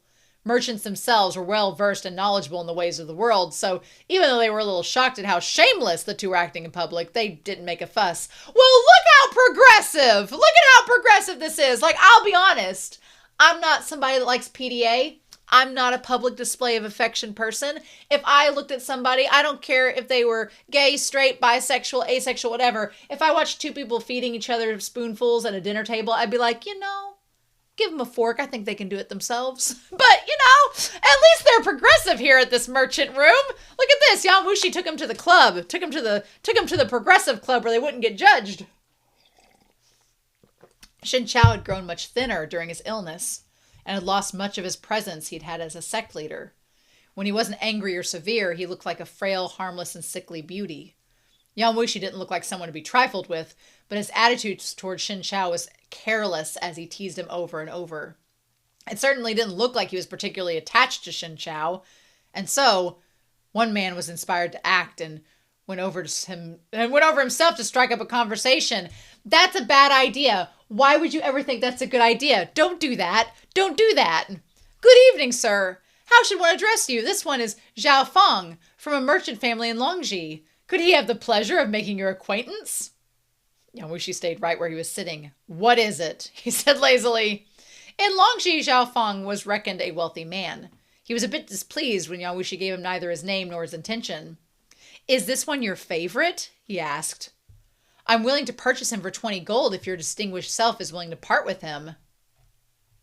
Yan Wushi laughed sharply and turned to Shen Qiao. Look, Ao Chao, you don't need to toil in this Yangzhu. Your face is enough to earn us money. After I sell you to him, I'll find a chance to steal you back and escape, and then we'll look for another buyer. In a month, we'll be luxuriating in a huge house with beautiful servants in Chang'an. Shen Qiao was already used to Yan Wushi's nonsense and didn't bother with him. Instead, he said to Zhou Feng, Zhou Longjun is mistaken. I'm not a kept man. The moment he opened his mouth, the atmosphere around him shifted as his presence naturally emerged. Slow and sedate, like the wind through a forest. From his tone alone, Zhou Feng knew he'd truly made a huge miscalculation. There was no way someone like this could ever become a kept man. That was rude of me. I ask you not to take it to heart, Zhou Feng replied a little awkwardly. May I ask for this gentleman's esteemed name so I can have the honor of making your acquaintance? This one is Shen Qiao. Qiao as in tall trees rise in the south. Qiao as in the 100 gods does he playsate. The peaks and rivers all come partake. Zhou Feng made a sound of understanding and then offered an embarrassed smile. That's rather uncommon. We could call today an example of a friendship forged in the fire of conflict. Fire of conflict? You entered this conversation, sir. This Zhou asks Shen Longjun to forgive him for his rudeness. I'll come by another time to make a formal apology at your residence. Shen Qiao smiled. Zhao Longjun is too polite. It's not necessary to come by. My eyesight is lacking, so I'm afraid I'll be a poor host to any guests. If we chance to meet again in the future, I will treat Zhao Longjun to a cup of wine. Zhao Feng couldn't argue with Shen Qiao after that. He cupped his hands and spoke a few polite words, and then he took his leave and departed. Yan Wushi watched on, greatly amused and not intervening even once. Only after Zhao Feng left did he say, smiling, Ah, Zhao, you're not cute at all. We were so close to getting 20 gold, and it just sprouted wings and flew away. He said things like this at least 9 or 10 times a day. Shen Qiao had long gotten used to them and turned a deaf ear. He was about to get up and return to his room, but Yan Wushi stopped him. It's early spring, so flowers are blooming at the outskirts of town. Let's take a look before going back. Yan Wushi usually wasn't asking for suggestions when he opened his mouth. He was just stating his decision. At present, Shen Qiao was inferior to him in martial arts, but that didn't mean he had no freedom in their interactions. He shook his head at Yan Wushi's comment and said, No, Sect Leader Yan should go on ahead of himself. I'll return to my room. But Yan Wushi grabbed him by the wrist, preventing him from leaving. You're in your room all day long, doing absolutely nothing. This venerable one is being considerate by taking you out for a break. Shen Qiao only stared silently in reply. He did stay in his room all day, but he wasn't doing nothing. If he wasn't meditating and cultivating, he was mulling over the Zhiyong strategy. So these days, as his body slowly recovered, his martial arts were also gradually coming back. By now, he'd regained almost half of what he had had before his journey. There we go! The only trouble was that the Zhiyong strategy was too profound. To this day, he wouldn't dare claim he was completely comprehending the volume that Qi Fengge had passed on to him. And now he had the volume of diluted thought to contemplate. Outsiders would expect him to be ecstatic over it, this wonderful thing they couldn't have even if they begged. As Shen Qiao pondered it day and night, he became convinced that Tao Hongjing was a great genius. The book's content was abstract and enigmatic. There was no way to understand it within a short time. Since his eyes weren't good anyway, he couldn't walk about in the daytime, so he simply sat in his room and silently pondered. He was still able to glean some truths this way. It was how he entertained himself while sitting idle. But when Yan Wushi wanted to do something, he didn't leave anyone room to refuse. Shen Qiao was no match for him in a fight, so he let Yan Wushi drag him off. They'd only taken a few steps when a voice came from behind them. Please wait a moment, Sect Leader Yan. They stopped and looked back. Shen Qiao squinted and studied the speaker carefully. Because he'd been injured so often, his health so volatile, and his eyes fluctuated between good and bad. When they were good, he could make out someone's silhouette, and when they were bad, the world was pitch black. Lately, he'd recovered a bit, and in the sunlight, he could tell from the man's clothes it was a person he'd just spoken with such confidence and poise during their meal just now. He'd known who Yan Wushi was right off the bat, so it was obvious he came prepared. Perhaps their presence here was the reason he'd appeared at the meal in the first place. The yellow-robed man approached them step by step, stopped 5 or 6 paces away, and bowed and cupped his hands. Zhizhang of Lingchan Academy greets Sect Leader Yan. There was another person with him, a little older than Zhizhang. Zhan Chi-chan of Linshan Academy. Oh my god. Yes. I hope Sect Leader Yan as well. Yan Wushi made no comment. His gaze swept over Zhan Jiqian before falling back onto Zhizhang. So you're Ruyan Kuye's favorite disciple. Okay, it's them. I dare not accept Sect Leader Yan's praise, said Zhizhang. But Academy Master Ruyan is indeed my master. What gave you the idea I was praising you? Yan Wushi said curiously.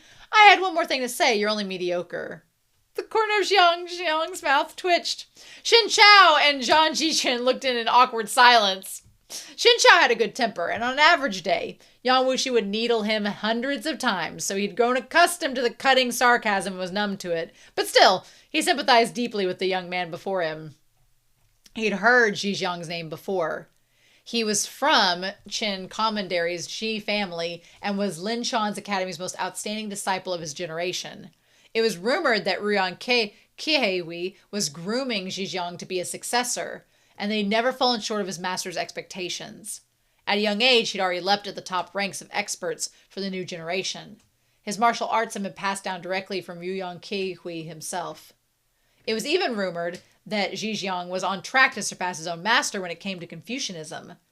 Lin Chuan Academy often hosted debates, inviting students of Confucianism from all over the world. Zhejiang always dominated first place.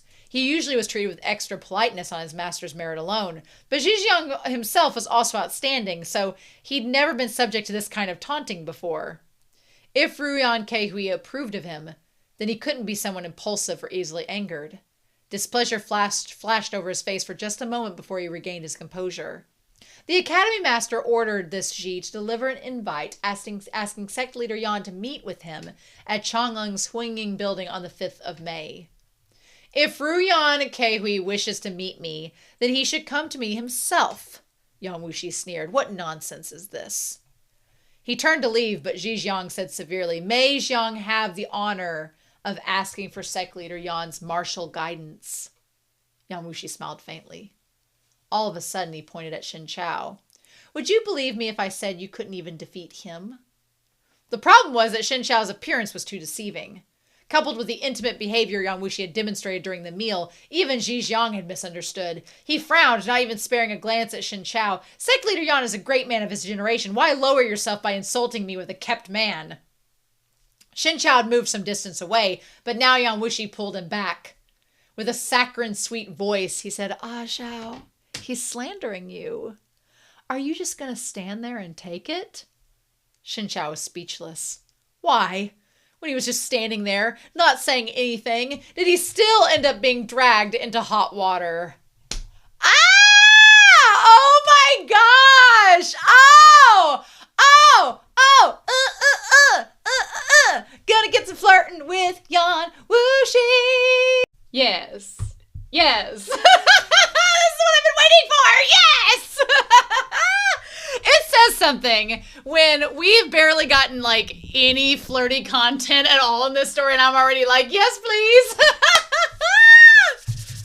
I'm very, very excited to see where this will go to, and I'm gonna say this. I did go ahead and watch the audio drama, and I've kind of amended what I said last week and what I said this week. I've amended it because Shen Qiao's breathy voice is it's quite erotic. I was like, whoo! Like he's just breathing into the microphone, and it's like the most erotic thing you've ever heard. It's like the most horny ASMR, and he's doing nothing sexual. He's just breathing, and you're like, oh well, So, and then, as if that wasn't enough, you have the whenever Shen Qiao collapses after he has that, like, just, you know, he just finally exhausts himself after his battle with Yan Wushi. Yan Wushi does this, that's like, it's almost like a moan. And I was like, we've done nothing that is sexual yet. And I was like, Look, I don't know how romantic this story is going to get. I don't want to know. I want it to be a surprise. But I'm going to tell you right now, it is going to be a damn waste if you have these two men who have the most erotic, breathy, moany voices and you're going to do nothing with them. Don't squabble this opportunity. As they say in Drag Race Season 18, don't squander this. You've got a lot to work with. I'm just saying. We'll see. We'll see where it goes. But yeah. There were a couple things from the audio drama that I want to touch base on, but basically what I'm saying is, if I read the chapters and we get into some steamy bits, and this is probably going to be like at the end of the novel, then yes, I will react to those because I feel that those are warranted. But if it's just going through the episode like it is now, probably not. But there was a line or two that I thought was interesting. There's a line where Yan Wushi is like, you know, usually people who go through all these trials and tribulations, it changes who they are fundamentally. He's like, if you think you're any different, then it's because you've not suffered enough yet. And I was like, one, that is a very problematic line of thinking, Yan Wushi. And two, are you projecting, sir? Because it sounds like you're projecting a lot to our boy Shen Qiao here, who is not being tainted by the evilness as you clearly have been over time. Also, Yan Wushi's character needs to stop making moaning noises because I wrote this in my notes because it's making me think things might happen in the future, and I don't want to get my hopes up. But also, why would you squander this man's vocal opportunities that he's presenting right in front of you? I don't know. I was like,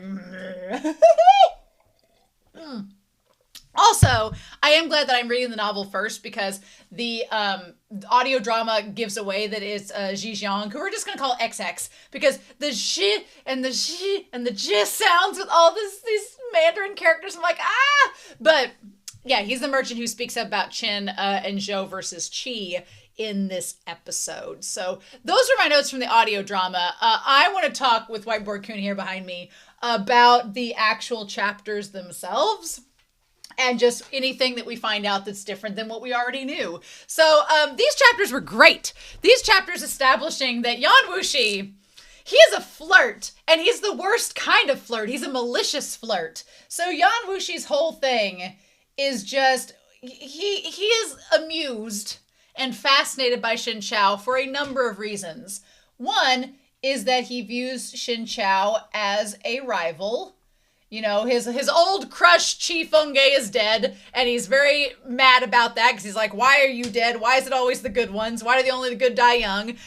He's mad about it, and so he views Shen Qiao as the only one that could possibly rival his old crush, and he's like, well, then I need somebody to fight around here. There's just, all this place is just a bunch of losers. Come on, Shen Qiao, become my rival. He's basically like Vegeta from Dragon Ball Z, and he views Shen Qiao as his Goku, so, you know, have at that.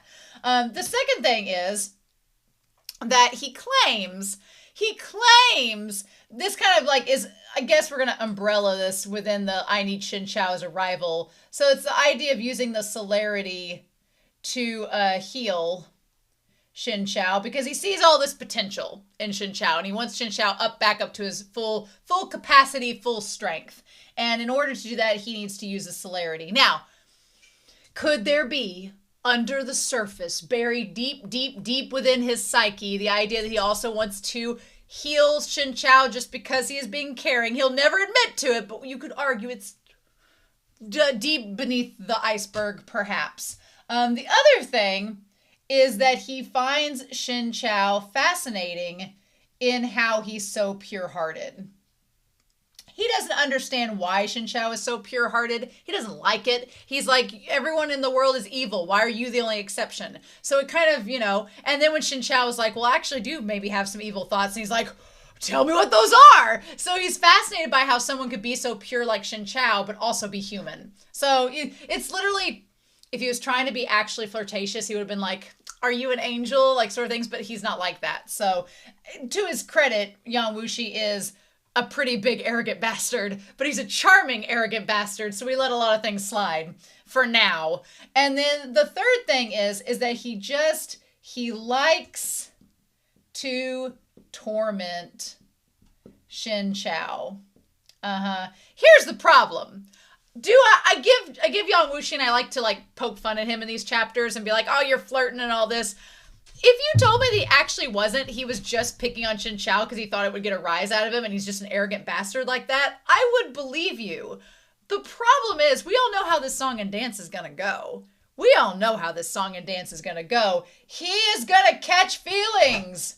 It's going to get real. It's all fun and games till the flirting gets real. And we saw in the Donghua where it got a little too real and he was like, oh, and then he kind of had a freak out moment. So I'm anticipating that's going to happen in the actual novel itself. So we're going to have to see if that goes down. But yes, Yan Wushi.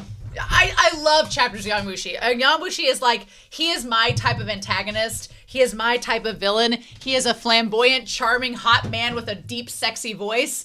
And I can tolerate many manner of sins to have him on screen because he's just a lot of fun to watch. And he has a mystery to him. You know, Shen Qiao is very open book. Shen Qiao is what you see is what you get. And he just happens to be Jesus. So that's it. He's Don My Jesus, which we already have one with MXTX's world. And this is MX Shi's world version of that. Whereas Yan Wushi is kind of like this devil. It's very much like Temptation of the Angels and Devils. It's giving me Good Omen vibes It's giving me Good Omens vibes. I'm getting Crowley and Aziraphale vibes. So that's fun.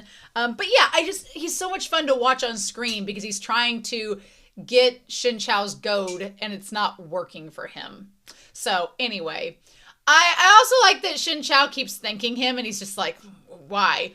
And there are things with what he does, like even fighting Shen Qiao in the woods, in a way, I feel like I don't want to use the phrase tough love because I think that doesn't quite apply here correctly, but Yan Wushi is trying to make sure that Shen Qiao can handle what anyone else is going to throw at him. So like using the charm persuasion spell on him to get him used to it so that Bairong won't affect him. Even if Yan Wushi doesn't realize that he's doing it, he is. And if he is realizing that he's doing it, then it's like, okay, sir, you know exactly what you're doing. But either way, it's helping him, whether it's inadvertent or not, right? And I like that Shen Qiao also, you know, I think a lot of Yan Wushi's assumptions about Shen Qiao's anger towards Zhandu Mountain is kind of without realizing just how invested Shen Qiao has been in the residents of where he's from.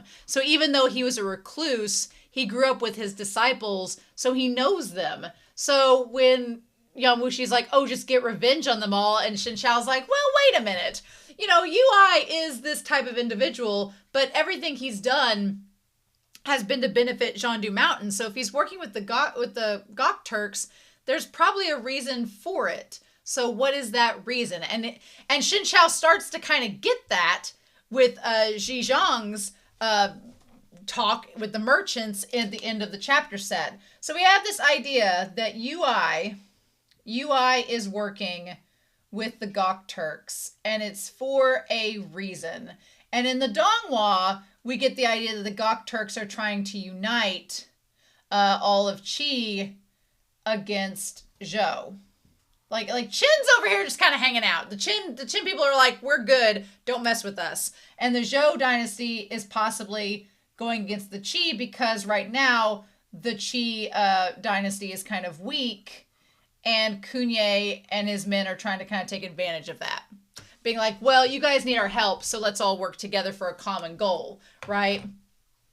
It seems like we're establishing that, and Shen Qiao is trying to piece it all together. Meanwhile, Yan Wushi doesn't care. He's just trying to tease Shen Qiao, which is hilarious.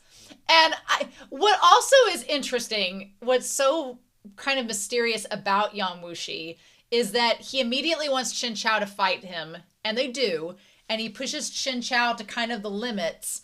But then whenever Shen Qiao faints, he takes utmost care of him. So you can't say the whole argument line of Yan Wushi being like, oh, I don't care about you, I just want to fight you. I'm like, bitch, you would have taken a lot less care of him if that really were the case. Now, do I believe when he's spoon feeding him soup and doing all that, it's him secretly being affectionate? No! I think Yan Wushi is just toying with him because he's trying to make it fun. The problem is that toying going to transition over time into kind of a normalized behavior that has more genuine romantic intent? We'll have to see on that. But for now, no. He is just literally toying with him. I'm not that disillusioned, even though he is fun to watch. You can see the writing on the wall. You can see how they're both like, oh, I'm just flirting with you for fun. I'm not really into you or anything. And then you can just see the writing on the wall that as the story goes on, it's going to be like, no, you're really into him. You just have been hiding it and denying it for most of the story, but okay. I've read enough Dongmai to see the writing on the wall, but I do like their dynamic in this story so far. I've talked about it in the Donghua, but I'm used to MXTX's works where the love interests are kind of like instantly like we're soulmates, and it's the conflict around them that kind of tears them apart or puts them at jeopardy. Whereas in this story, there's not a lot of conflict tearing Shen Qiao and, Yan Wushi apart. It's the fact that they aren't really compatible at the surface. So it's kind of the inverse of the MXTX way of doing romance, where in MXTX land, it's like, we're soulmates, but the world is tearing us apart. Oh no, what will we do? Here it's, we're like two strangers, and we're forced into this world where they're trying to get us together, and we just have to see how it works out. And then I haven't read Faraway Wanderers yet, but in Word of Honor, it's kind of like a mix of the two, but it's a little bit different than that. It's a different type of dynamic, right? Whereas MXS's writing here is kind of an inverse of MXTX, which is, I find it fascinating and kind of refreshing. So it's really neat. But yeah, so I do think the more I read into this, I feel like at the very least, I feel like Yan Wushi had a crush on Chifunge, or he wanted him to be his ultimate rival.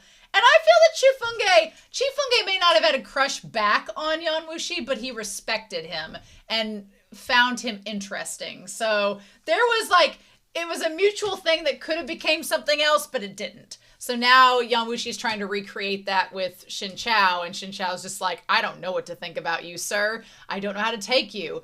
And Yan Wushi does, on the surface, look like he kind of is doing this kind of bipolar 180 change in his emotions. But the reality is Yan Wushi knows how other people perceive him.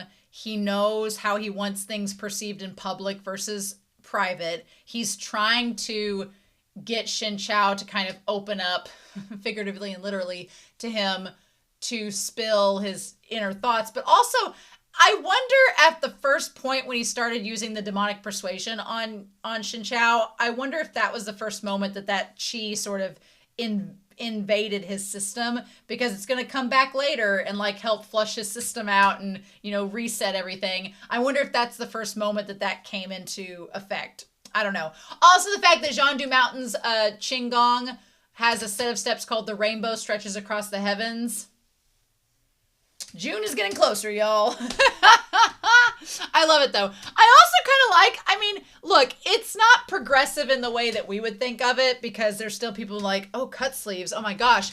But I kind of respect the merchant place just being like, cut sleeves. Okay, just don't do PDA and we're good. Like that's literally how they are. They're just like, oh, a bunch of cut sleeves. Okay, whatever. Don't make out in front of us. It's a public restaurant. And honestly, I respect that, because I don't care what type of relationship you're in. Don't make out in public. Have some decency. I don't like PDA like that. I have third wheeled too many dates to be sitting there at a table while the people in front of me are clearly like doing hand stuff under the table and making out, and it's awkward and I hate it. And so anytime people do PDA, I'm like, can you just find like a hallway or a room or in the privacy of your own home? Like, and that's any relationship, whether it's heterosexual, homosexual, whatever. I'm like, can you not like hold hands? Sure. Give each other a hug? Sure. Make out in front of me? Why? If you're not in a yowie, get out. Anyway. So yeah, I liked the last line of chapter 21 that said he would have to fight his opponent until he was satisfied, or else he'd die and die in vain. To me, that just means that Yan Wushi is going to be... Shen Qiao needs to accept his fate right now, because he's either going to love Yan Wushi or he's going to be killed in pursuit of being loved by him. So it's like, what do we do? I also liked the idea of their two, I liked the fight between them and the way that the writing is great in this story. I say it every week, but the writing is really good. I like the writing a lot. And I love the way that their attacks are described. It complements and makes the Donghua make so much more sense. Because in Donghua, it's like pew, pew, pew, pew. But here it's described as this poetry. And it's beautiful. And I love the idea of a cool breeze and spring waters. Like it's so evocative of these emotions and moods. And it's just really good. I like it a lot. Which chapter 22 is called the Spring Waters Finger Technique. The finger shooters, as it were. That line, Shen Qiao was a blind man, just really took me out in the reading, because it's just such an obvious line, and out of context, it's just really funny. I'm just like, Shen Qiao was a blind man, as you know. But yeah, so I also like the idea that basically Yan Wushi is Vegeta from Dragon Ball Z, and he's treating Shen Qiao like Goku, who is a Saiyan, and Saiyans, if they're close to death, if they're brought to the brink of death and they survive and they get better, they become even stronger. So we're just using the Saiyan method with Shen Qiao in this, which fine, however you want to do it. But I like the way it was all described in here. It was really nice. We explained the 3 parts of musical harmony. There's so much to the flirtation between Yan Wushi and Shen Qiao, and I'm going to call it flirtation because that's what it is. Subconsciously, that's what it is. Yan Wushi doesn't think that it is. Shen Qiao doesn't think that it is, but we, the audience, know that it is. If we're getting this now in volume 1, like, he was spoon feeding him, and when he did the lip cup thing, being like, I could just put this medicine in my mouth and put it in yours, I was like, that's called kissing, and also, we're only on volume 1. I'm like, what we gonna get as we go, Yan Wushi? What we doing? So, I also think it's interesting how Shen Qiao talked about how he felt when he was battling Yan Wushi and describing, like, the piece that he was in. And so we get the 4 sword techniques in this, which are the 4 types of swordplay chi that go. The one that Shen Qiao has mastered is the form of the echelon of intent. So we have 4 that are described here. We have sword chi, we have intent, we have a heart, and we have spirit. Which is interesting, because of all the 4, I would think that Shen Qiao would have the heart, because he's the kindest, but intent is the one that he's been mastering. Which is interesting. Good for him. Good for him mastering, finding the echelon of intent. I'm going to be curious to see in the world building if we go back and talk about the others, like chi and heart and spirit. If those are going to get brought up, that would be interesting, but we'll have to wait and see. But yeah, so I like the idea of Shen Qiao describing himself like most at peace when he's battling and getting caught up in using the sword like techniques and getting involved in the intent and everything. I really like that. I thought that was really well done. And it kind of makes sense. And also, if he's going to be battling Yan Wushi, for the rest of his days, makes sense that you'd want to be in that kind of state. But yeah, we do get back to reality and realize that Yan Wushi is a lot stronger than Shen Qiao. He knocks him out. And then, again, that thing where he's just like coaxing in his ear and grabbing him. Yan Wushi likes a good chin cupping. He likes to grab his chin. At times, Yan Wushi gets a little too violent. At times, I kind of want to go, stop. At times, I want to do that because Yan Wushi is like grabbing him so hard, he's starting to bleed. And I'm like Yan Wushi, I don't think you realize. This is, in a lot of ways, such a Beauty and the Beast story to me.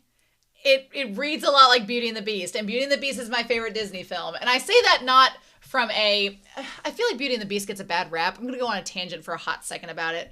I agree. Lindsay Ellis did a video about this like decades ago, but I totally agree with her as it's one of my favorite stories. And a lot of people think that Beauty and the Beast is like a Stockholm Syndrome story where Belle's like around the Beast long enough that she kind of just falls in love with him and she ends up getting like Stockholm Syndrome and doesn't want to leave and feels, trapped there but likes it. And I'm like, no.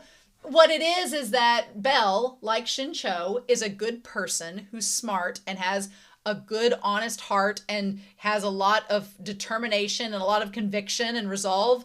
And the Beast, like Yan Wushi, believed that everyone around him is evil and that he has deserved this punishment he's received. I don't know if Yan Wushi believes about deserving any punishment, but he does seem kind of self-loathing a little bit, even though he doesn't want to admit it. He kind of gives off the vibes and thinks everyone around him is evil. And so the Beast is kind of like that too. And their actions and what they say kind of project that. And instead of, Stockholm Syndrome, what happens is that in Beauty and the Beast, Belle gets kind of fed up with it and leaves. And when the Beast, after he saves her and he gets all huffy, Belle's like, no, quit being an asshole and change your ways. And he does. And he becomes a better person from her influence. Her kindness influences him to be a better person, and he changes for good and ends up being someone that is deserving of her love. That's the story. And here it feels very much like that, where Yan Wushi is a handsome but beastly man at times, who I don't think that he's going to Stockholm Syndrome Shen Qiao into liking him. I think what's going to happen is Shen Qiao is eventually going to be like, you need to quit. And Yan Wushi eventually is going to realize through Shen Qiao's influence to become a better person, that he's capable of doing that. And he'll become someone worthy of Shen Qiao's love. I could be wrong. It might not go that route, but I get vibes very much like Beauty and the Beast that it might go that route. I'm hoping that it does. So anyway, I love that once he wakes up in the carriage in chapter 23, which is called Gentleness. I really love chapter 23. It's made my favorite so far in the entire book. I just, the idea that Yan Wushi is so tender around him and Shen Qiao's like, who the fudge are you? And again, I'm not buying for 1 second that subconsciously Yan Wushi has not been affected, because even if Yan Wushi, like whenever the concierge comes in, he's spoon feeding him, and whenever he's out in public, like acting, I have a lot of theories about that. A lot of theories that I think that Yan Wushi is doing without even realizing that he's doing it, right? So let's look at it this way. In the carriage, we have Yan Wushi being very kind and considerate in private, right? Now, a lot of that is when Shen Qiao is unconscious, is when that's happening. A lot of the times where he's tender and considerate is when Shen Qiao is unconscious and is not able to make commentary or to understand what Yan Wushi is doing. So to me, that's a sign that he cares. Whether Yan Wushi is conscious of that or not, it's a sign that he cares. But then when they get to the courtyard, I took it as part that Yan Wushi was letting the concierge describe everything and talking about it because he knew that Shen Qiao can't see, and he was like letting Shen Qiao kind of have the moment and experience it alongside him. I mean, Yan Wushi also strikes me as very lonely. Yan Wushi strikes me as somebody that's lonely and likes having Shen Qiao around because he can poke fun at him, but also like makes him feel like he kind of forgets that loneliness for a while. But yeah, so when they get to the courtyard, I do appreciate that, you know, Shen Qiao is kind of like, is there only one bed? And Yan Wushi's like, do you think this is a fan fiction? He's like, no. He's like, there's not just one bed. I'm just like hanging out with you because I don't want to leave you alone and I want to be by myself. Duh. So, but I love that. I love that line, Shen Qiao felt his bones groan in comfort. I felt that line. I felt that line in my soul. I have been there. I have done that. So I love the writing in this book. But yeah, so Shen Qiao is quite confused as to why Yan Wushi is being so kind to him, but he's also been kind of mean to him. And I'm like, he's just confused, hun. He's just working through his feelings. But then he starts to feed him the medicine, which, again, if Yan Wushi didn't care, he wouldn't have the concierge and them go make the medicine. He just wouldn't. So he cares, but he doesn't want, he's being tsundere and doesn't want to let Shen Qiao know. So he's like, well, I'll just feed him the medicine. And as soon as the concierge walks away, he's like, do it yourself. He's like a damn cat. He's like a damn cat that wants you to pet his head 3 times and he gets mad at you. You know? You just gotta look at him that way, right? So they talk about Northern Zhou. Yan Wushi is not, he's kind of perplexed as to why Shen Qiao is not upset that they're going that direction. He's like, don't you want to go back to Zhangdu Mountain? And Shen Qiao is like, no.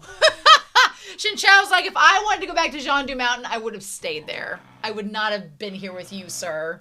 So anyway, he's like, are you concerned about why UI is working with the Gok Turks? And Shen Qiao's like, there's something strange going on. But he's like, I don't know. He's like, I don't have enough evidence. I need to look more into it. He's like, how was Kunye fighting him? Did he seem like he was a threat? And Yan Wushi's like, well, he wasn't much of a threat. He's like, but, you know, he's someone that's not reckless. So clearly there's something going on behind the scenes. So, and Shen Qiao is like, don't you want to kill these people who have betrayed you? And he tries to use the demonic persuasion again. And Shen Qiao is like, you know, he's like, everyone holds evil thoughts in their hearts. The difference lies in whether or not you act on them. Why castigate them for being human? And Yan Wushi is like, what evil thoughts? So I think that Yan Wushi, that was a big reveal. That it's not that Shen Qiao thinks he's above evil thoughts. Shen Qiao believes that everyone does have evil thoughts. He's just like, not everybody acts upon them. And I think that there is a difference, whereas Yan Wushi believes everyone is born evil and they're naturally evil and they have to work to be good. Shen Qiao believes that everybody, you know, is innately innocent, but they have those evil thoughts harbored within them. So they're both not far off in their thinking. It's just far off enough that they don't have quite the common ground they could, right? And it does put a little bit of distance between them. And damn, Yan Wushi was so close when he keeps saying "Ah Shao," which this is the thing. When Shen Qiao says, hearing Yan Wushi call him Ah Chao sent goosebumps rising all over his body.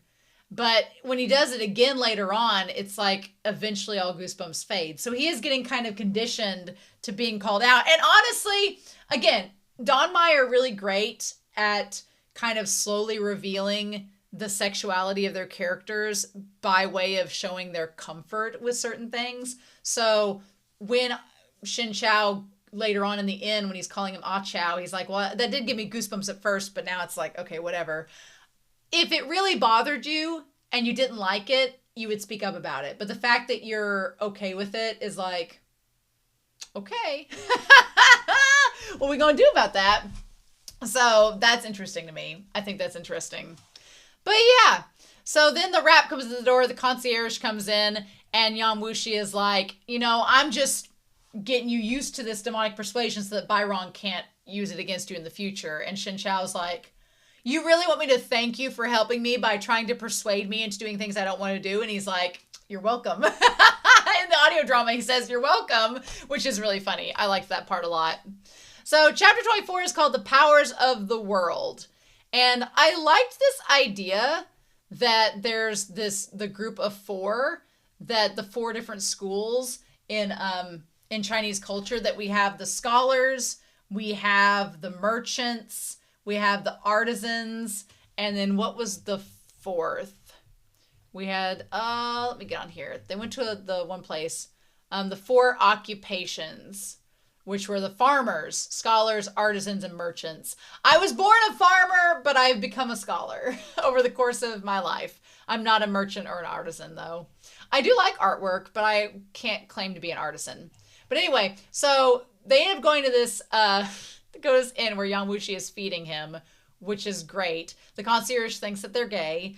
They also kept saying the phrase kept man in this, and in the audio drama, they translated kept man to escort, like male escort. So when Shen Qiao's like, I am not a kept man, he's like, I am not this man's male escort, thank you very much.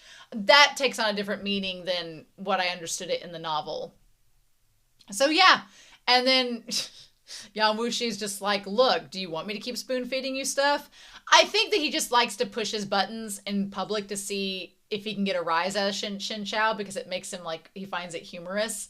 And Shen Qiao just, Shen Qiao does strike me as somebody that you would have fun pushing their buttons, because they'd be like, no, they get all flustered, and you'd be like, hee hee hee hee. And Yan Wushi is a little gremlin in that regard, so. But Shen Qiao is not going to be easily triggered, so it makes it a challenge for Yan Wushi. And if anyone loves a challenge, it's Yan Wushi. So I like this idea of where they would gather, like the merchants would all gather in this one space, and they could use it as like a way to talk to one another and do networking and connect. I also like the idea, I wanted to bring this up in the reaction, and I wanted to wait till here to talk about it, but it's this idea of food and bonding. If you notice throughout this chapter set, what is Yan Wushi and Shen Qiao doing? A lot of the times they are eating and drinking together, where in the last chapter, Yan Wushi was spoon feeding the medicine to Shen Qiao that he got. And in this chapter, chapter 24, he is giving him the goose, and they're eating at the restaurant. So subconsciously or consciously, whether or not Yan Wushi intended for this to happen or not, they are having this bonding and connection naturally occur between them. So again, do I think that Yan Wushi right now is like, oh my God, I love Shen Qiao and I need to flirt with him? No. I think he's like, this guy's fun to make fun of and I'm having a lot of fun doing it. But I think that subconsciously it is developing this bond. It is kind of starting to bloom these emotions. The seeds are being planted as we speak. And as these volumes go on, we're going to see those emotions hopefully bloom. Hopefully. But yeah. So we find out Yan Wushi, we know he's had this other identity with the Ying province working for, with Yusen, or is it Yoan? Whatever his name is. He's the guy that is the emperor of Zhou. And they talk about him using that other persona, but then as they're in the meeting, they're like, is it true the Lord of Zhou intends to invade southwards in a Qin? And that's when Zhejiang speaks up, saying that they're not going to go after Qin, they're going to go after Qi. Qi is much softer than Qin. If not Qi, then it's the Gok Turks. In short, for the moment, the Lord of Zhou won't rush to send his troops against the Qin dynasty. And that's when Shen Qiao starts to listen as we get into chapter 25, with the invitation being delivered, which, again, a great place to end this chapter set. But Shen Qiao is listening because I think he's starting to piece together what maybe UI and the Gok Turks might be doing is forming an army to go up against Zhou, which in the Donghua, it was like UI and the Gok Turks and everybody else and the abbots and all them versus Yan Wushi, who's working for Zhou. So it's kind of like we're setting up our two sides, and the Qin dynasty is just kind of off by itself. So yeah, and then Yan Wushi feeds him the goose, the vegetarian goose, and everybody's like, he's like, look at you. I feel like Yan Wushi, UI is off sulking somewhere. Yan Wushi has his own agenda and his own ideas of what's going on, but Shen Qiao and him, I like that they're not on the same page. And it's not just that they're not on the same page romantically, it's like Shen Qiao is trying to figure out his own things with the plot, and Yan Wushi has his own agenda with the plot, and they're not quite on the same level, but they're walking side by side, each with these separate things they're trying to figure out. But they're connected, so that keeps them connected. But I love that. I love that shot of him feeding them the goose. And he's like, Zhou, is it good? And then the one guy comes up trying to buy him as a concubine. And of course, Yan Wushi plays it off being like, hey, you found a way, old blind man, to make money. Forget reading tarot cards. Forget checking palms for fortunes. He's like, you could go have some fun and make us lots of gold. And Shen Qiao's like, can you stop? He's like, can you stop, please? You're not being serious. So in any case, we meet Zhou Feng. And Zhou Feng, he finally leaves after meeting Shen Qiao, and Yan Wushi's like, you're not cute at all. We were so close to getting 20 gold, and it just sprouted wings and flew away. So, yeah. I liked also here, I wondered, since Yan Wushi asked him to go look at the town and the flowers blooming on the outskirts, I thought two things in the reaction. I thought, one, is Yan Wushi trying to convince Shen Qiao to walk with him to see the flowers because he wants to spend more time with him and it's like a date? And Shen Qiao's like, no, I'm good, because they don't, we're at the beginning of the story, at the beginning of the relationship. Or did he sense that Zhejiang was about to make a move and wanted to get him out of there before he was confronted, or before Yan Wushi was confronted himself? I don't know. I don't know how that would have gone down. That would have been interesting to get. We don't get any monologues inside his head, which is frustrating because I'm like, I want to know what he's thinking, and we aren't given the luxury of that, which is frustrating indeed. But yeah, so Zhejiang shows up. He's like, and I like the Yan Wushi. Again, I don't think it was just Yan Wushi wanting to get Shen Qiao away from Zhejiang and them, because he's like, you're in your room all day. We need to go out and get some fresh air. I was like, he was wanting him to walk around and see the flowers. He was wanting him to escort him. Not be a male escort, but to escort him around town. I'm like, Yan Wushi, I'm like, my dude, you're going to say you're not catching feelings, but we know otherwise. We know how the song and dance is going. And that's when Zhejiang and Zhan Zhixian, ZZ and XX show up. XX and ZZ show up, that are Kunhei's, or Kehui's, Ruyan Kehui's two disciples. XX is the one that's like on his way to being right up there with him. And Yan Wushi's like, well, I would fight you, but I don't think you're stronger than Shen Qiao. So if you want to fight me, you got to get through my boyfriend first. Even though Shen Qiao is not his boyfriend yet. And meanwhile, Shen Qiao is like, the record scratches, and he's like, hey there, I'm Shen Qiao. You may be wondering how I got here. As he's about to face off against Zhejiang. I'm really excited.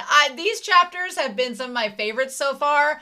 I love the banter, the whispery voices between Yan Wushi and Shen Qiao. Let me tell you, if they keep up that whispering business in the audio drama, I'm going to have to react to it because I'm just like, oh my God. But I am trying to think how far we are into the audio drama because we only have one set of chapters left for volume 1, and that is chapters 26 through 31, which we're going to check out next week. But if I look at this, I want to look at Thousand Autumns. Where were we in the Donghua that had this? In the Donghua, we were like right around chapter 6. Yeah, we were. We were like right around chapter 5, episode 5, not chapter 6. Episode 5 was with UI and them. And then episode 6 was when Yan Wushi like confronted him in the forest and did the chin cupping thing.